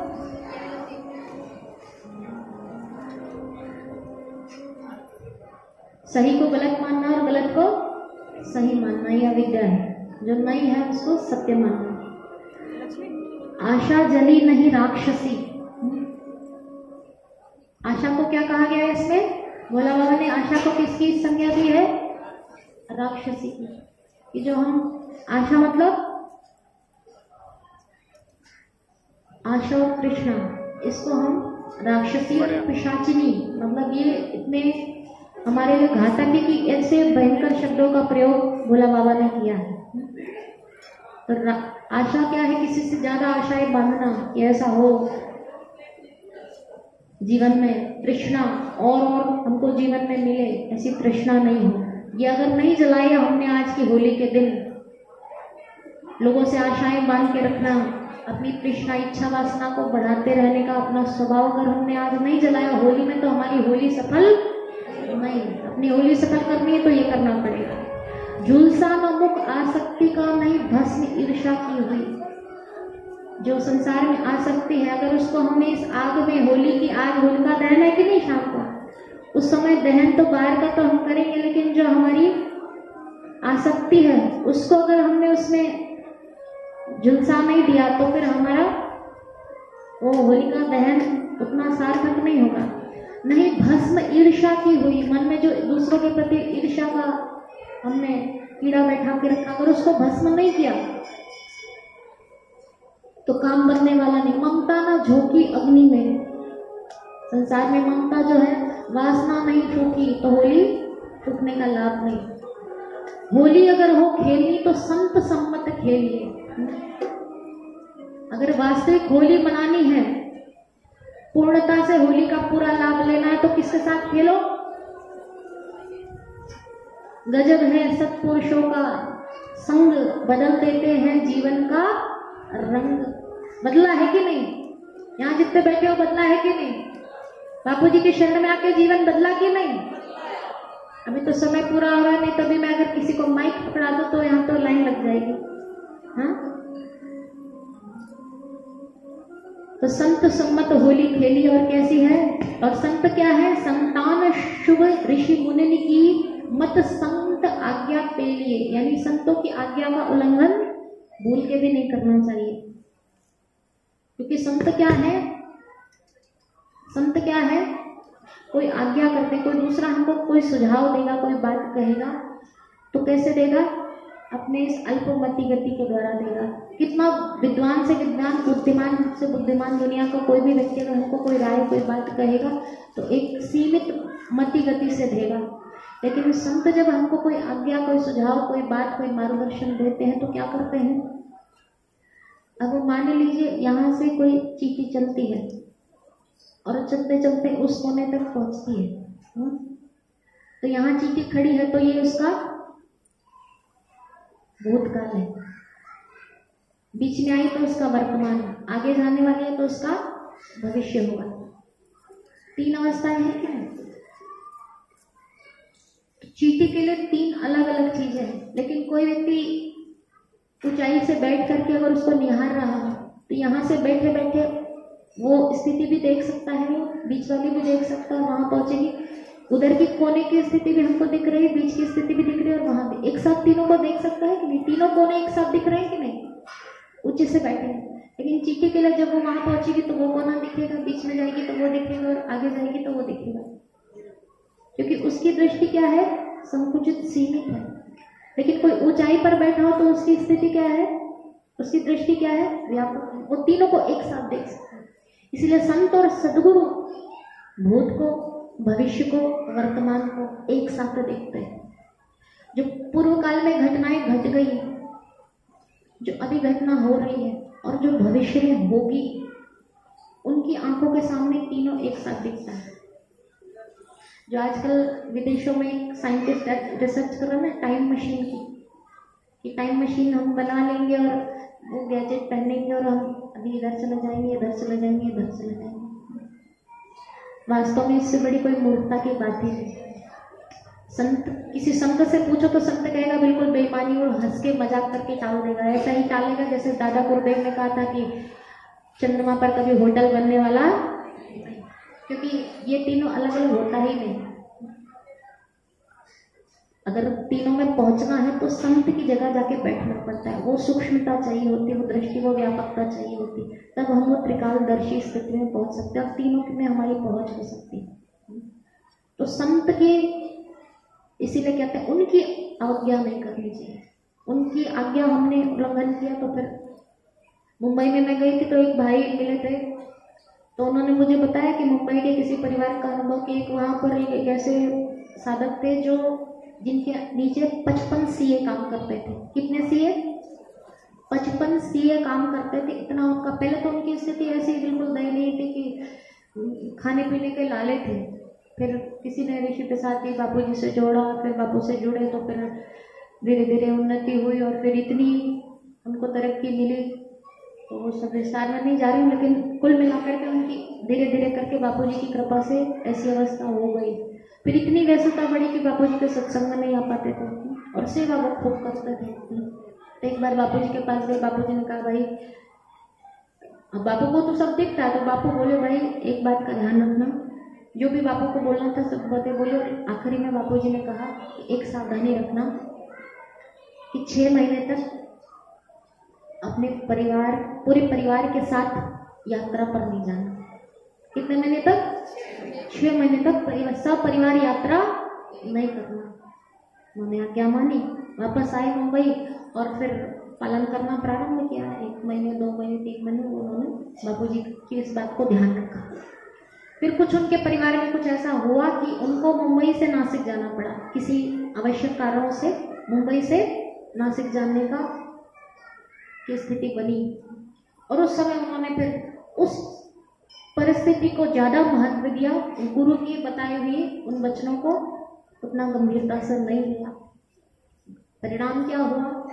रास्ते में उनकी गाड़ी चली तो थी मुंबई से, लेकिन रास्ते में इतनी भयंकर तरह से दुर्घटनाग्रस्त की कि उनके खानदान में फिर कोई बचा नहीं। केवल एक छोटी बहू उनकी थी जो छोटे बेटे के साथ मुंबई रह गई थी, उसके अलावा पूरा खानदान उनका खत्म हो गया उसी एक्सीडेंट में। और जितने सीए आदि थे उनके सब ऊपर के अधिकारी लोग, सब ने उनका पूरा जितनी संपदा थी, इतना करोड़ों का सब हड़प लिया और आज पूरा परिवार खत्म।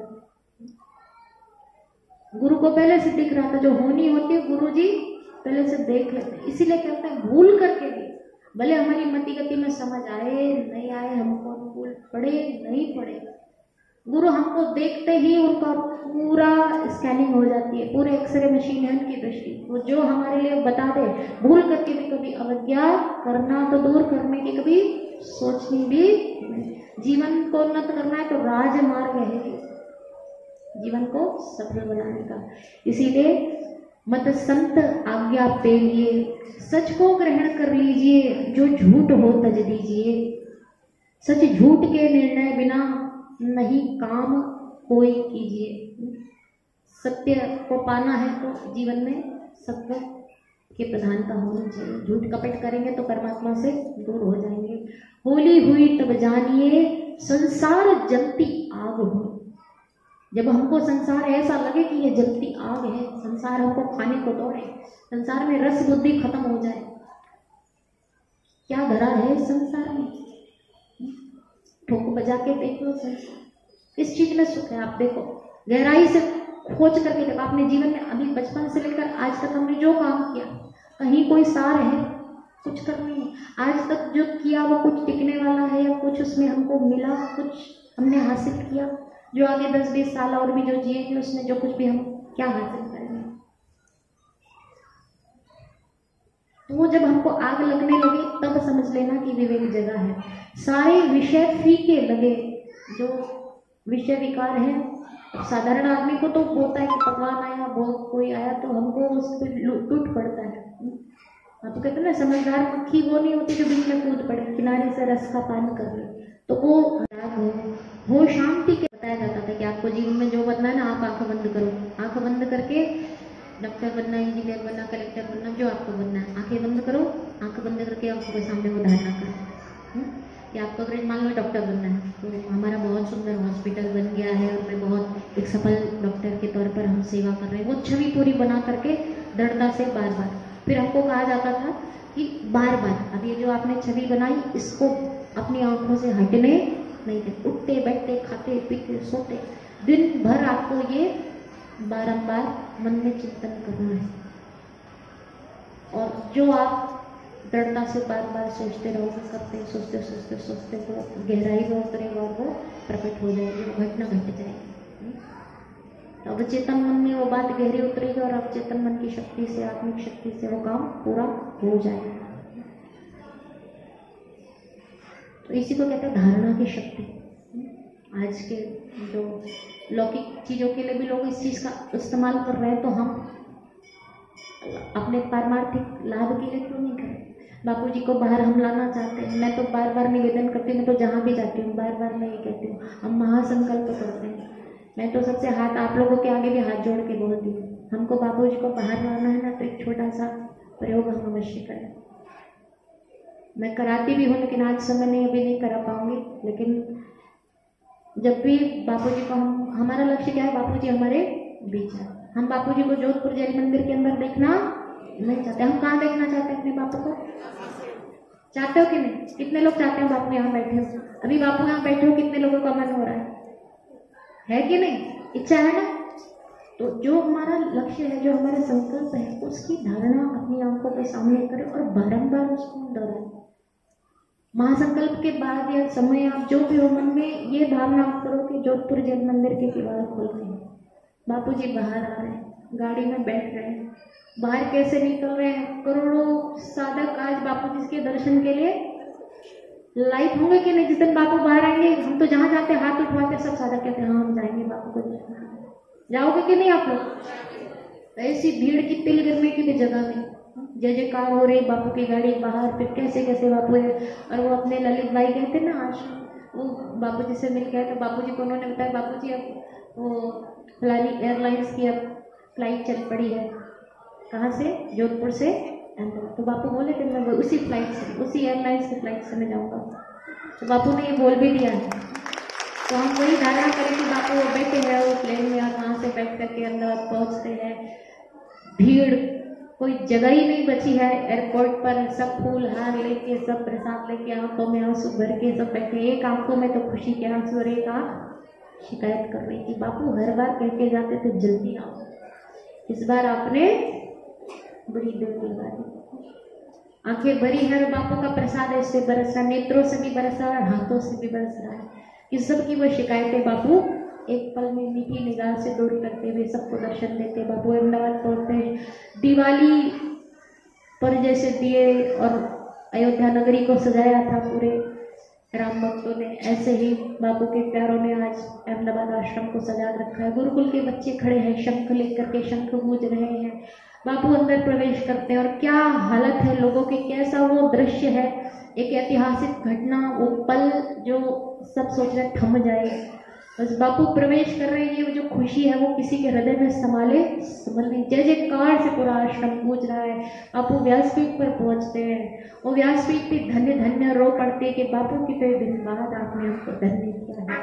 बापू पहुंचते हैं वहां और बापू ऐसा सत्संग शुरू करते हैं कि 100 सोनार की और 1 लोहार की। इतने सालों का इनका कुप्रचार एक तरफ और बापू का एक सत्संग सारे कुप्रचार को धोने में। तो ये 2 मिनट ये धारणा कर सकते हो कि नहीं? हाँ, अभी मन में खाली सोचा, मैं आपके चेहरे यहाँ से बैठ के देख रही थी, सबके चेहरे ऐसे खिले हुए थे कि मानो वास्तव में बापू हमारे बीच, सबकी आंखें भर आई। कितने लोगों की तो आंखों में मैं बैठे यहाँ से आंसू देख रही हूँ। तो चाहते हो कि नहीं ऐसा हो? 2 मिनट कर सकते हो कि नहीं? आज मैं झोली फैला के आज होली पूर्णिमा पर आपसे यही दक्षिणा मांग रही हूँ कि अपने बापू के लिए हम सभी ये धारणा 2 मिनट कर सकते हो कि नहीं कि बापू हमारे बीच आएंगे नहीं, बापू हमारे बीच आ गए। और 2-5 मिनट हम रोज धारणा करके ये करें। इतनी सेवा तो कर सकते हैं, कोई पैसा तो नहीं खर्च होगा ना, कोई बहुत लंबा समय नहीं मांग रही, केवल 2-5 मिनट मांग रही, कर सकते हैं ना। और उसी समय करें जब महासंकल्प का समय, क्योंकि सारे साधक एक साथ करेंगे तो परिणाम जल्दी आएगा। ठीक है,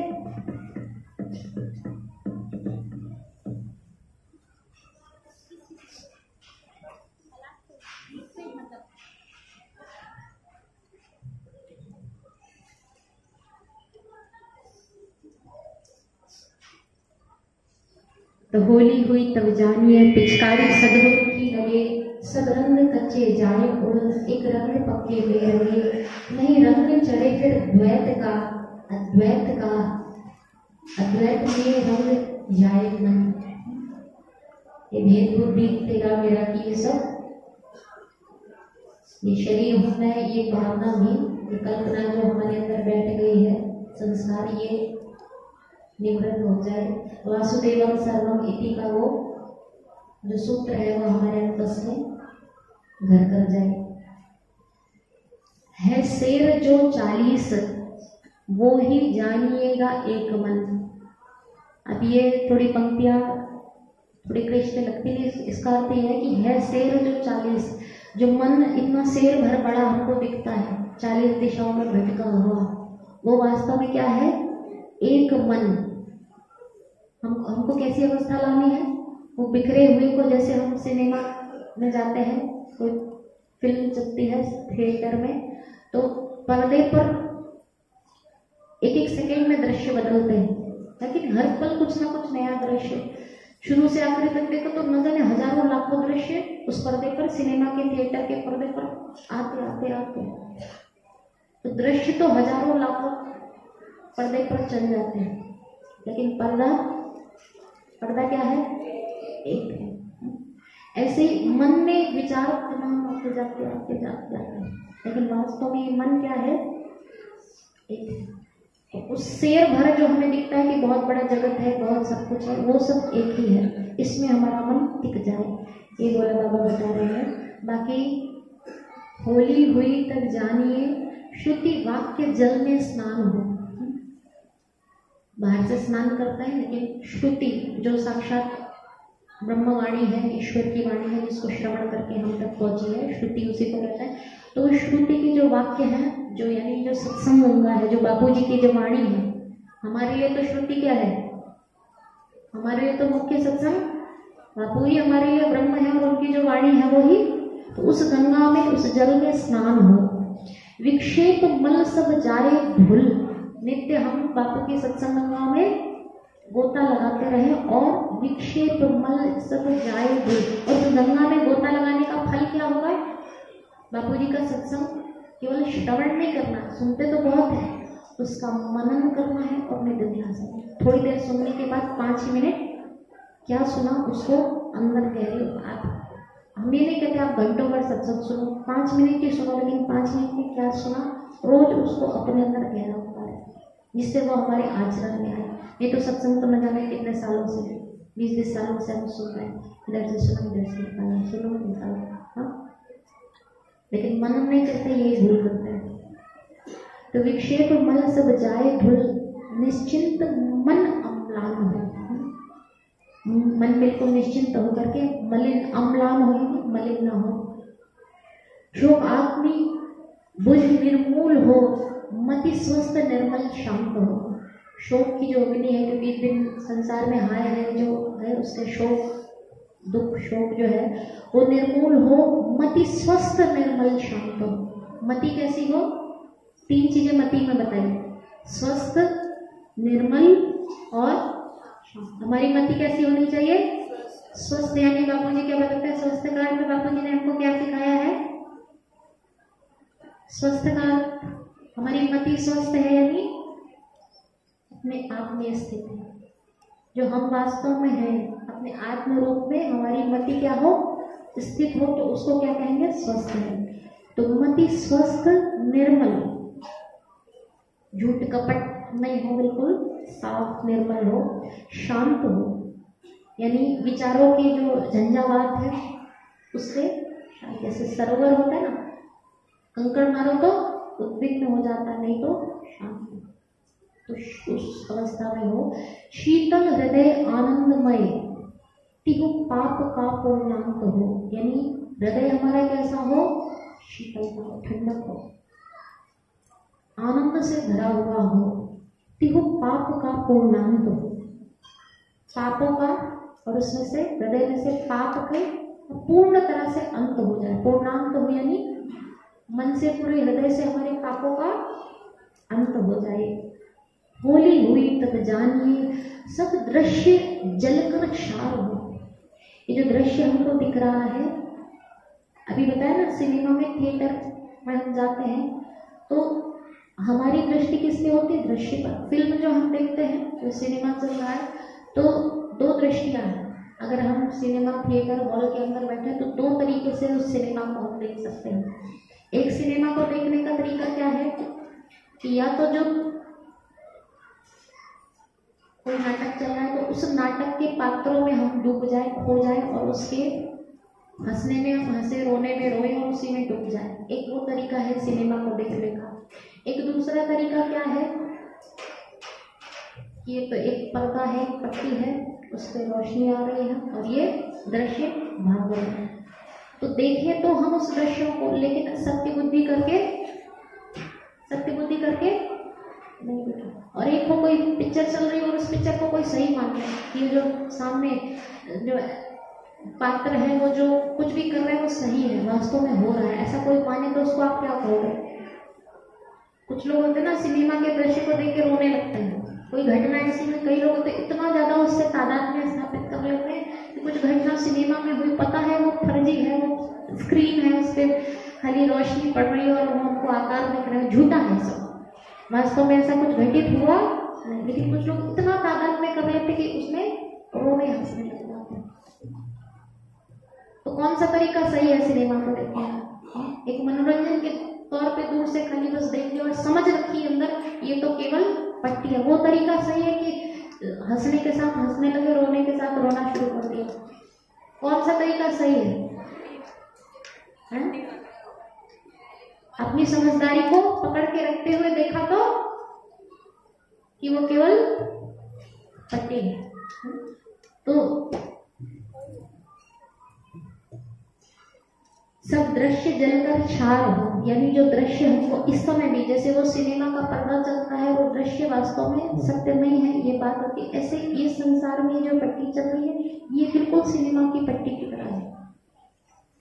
सुख दुख के थपेड़ों में हम सुख आया तो हंसने लगे, दुखी आया तो हम रोने लगे, तो वो जो अवस्था है ना, वो मूढ़ता की अवस्था है। और ज्ञानी जन हमको कहते हैं कि वो गलत तरीका है उसको देखने का।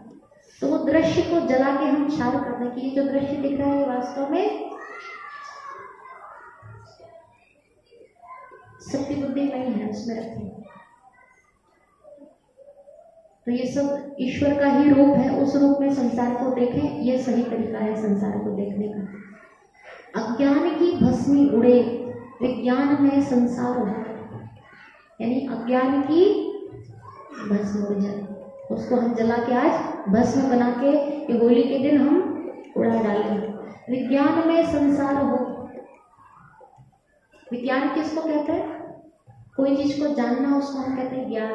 लेकिन विज्ञान वो नहीं जो स्कूल में बच्चे पढ़ते हैं, साइंस की जो टेक्स्ट फॉर्म में जिसको हम पढ़ते हैं, वो विज्ञान नहीं। विज्ञान यानी किसी जो ज्ञान अनुभव के स्तर पर आ गया वो विज्ञान कहलाता है, जिसको हम अनुभव कर रहे हैं। तो केवल बुद्धि से समझे ही नहीं, समझा तो हमने सत्संग में बातों के बुद्धि के स्तर पर तो समझ लिया कि संसार सपना है, सब जानते हैं, इतना सत्संग सुन लिया, लेकिन अनुभूति के स्तर पे हो। विज्ञान में संसार हो, होमा ही हो में लवलीन सब अर्थ होली का है, इसी होमा में सब कुछ लीन हो जाए, बाकी बचे सो तत्व अपना, और बचे क्या? सिर्फ सब कुछ जल के राख हो जाए। बचे क्या? सिर्फ एक ओंकार, जो नानक जी ने अनुभव किया ना, जब अंतर में गोता लगा तो क्या कहा? एक ओंकार, वही एक ही सत्य है। तो यानी बाकी सब कुछ जल के स्वाहा हो जाए, बस एक जो वास्तविक तत्व है वो बचा रहे, जो सबका आपा है। जो भोजन हमने किया ना उसका ढेर है ये शरीर। भोजन कहाँ से आया था? धरती से अन्न पैदा हुआ, और ये शरीर एक दिन कहाँ वापस जाने वाला है? उसी धरती में जाएगा ना। तो शरीर, धरती का शरीर धरती में चला गया। मन ये माया से उत्पन्न हुआ, ये माया में लीन हो जाएगा। तो बचेगा कौन? हम बचेंगे। 100 साल पहले ये शरीर नहीं था, 100 साल के बाद ये शरीर नहीं रहेगा। ये जो पहले का मन था वो भी मन भी बदल जाएगा। तो ना ये मन अभी जो दिख रहा है वो ना वो मन रहेगा, ना वो शरीर रहेगा। लेकिन हम पहले भी थे, अभी भी है। बापू जी बार बार सत्संग में कहते हैं आगे भी रहेंगे। तो वही बात भोले बाबा कहते हैं कि बाकी बचे सो तत्व अपना, आप सबका है वही, वही सबका आप है और वही केवल बच जाए। ऐसी हमारी समझ पैदा हो जाए। भोला भली भोली भई भ्रम भेद कूड़ा बह गया। जितना हम सुबह से शाम उठते बैठते, लेना देना, प्रॉपर्टी, ये वो, खिंचान, रिश्तों में क्या क्या चलता रहता है, वो सब कचरा कूड़ा वास्तव में है क्या? कचरा ही तो है ना। पिछले जन्म के सारे रिश्ते, न जाने क्या क्या खिंचान, टेंशन लेके, पारिवारिक, घरेलू, प्रोफेशनल, जो कुछ भी हमने जीवन में देखी वो सब क्या है? पिछले जन्म का सब कूड़े में बह गया। इस जन्म का भी जब बहे तब बहे, लेकिन अभी से हम समझ के स्तर पे कूड़े में ही बहा दे। नहीं तू रहा, नहीं मैं रहा, था आप सो ही रह गया। नहीं तू रहा, नहीं मैं रहा। जब हम किसी को देखे तो ये नहीं सोचे ये दूसरा है और ये मैं हूँ, केवल एक आपा ही हम, और ये जो सब कुछ दिख रहा है ये हमारा ही स्वरूप है। इस अवस्था में हम आ जाए। अद्वैत होली चित्त देकर नित्य जो नर गाएगा।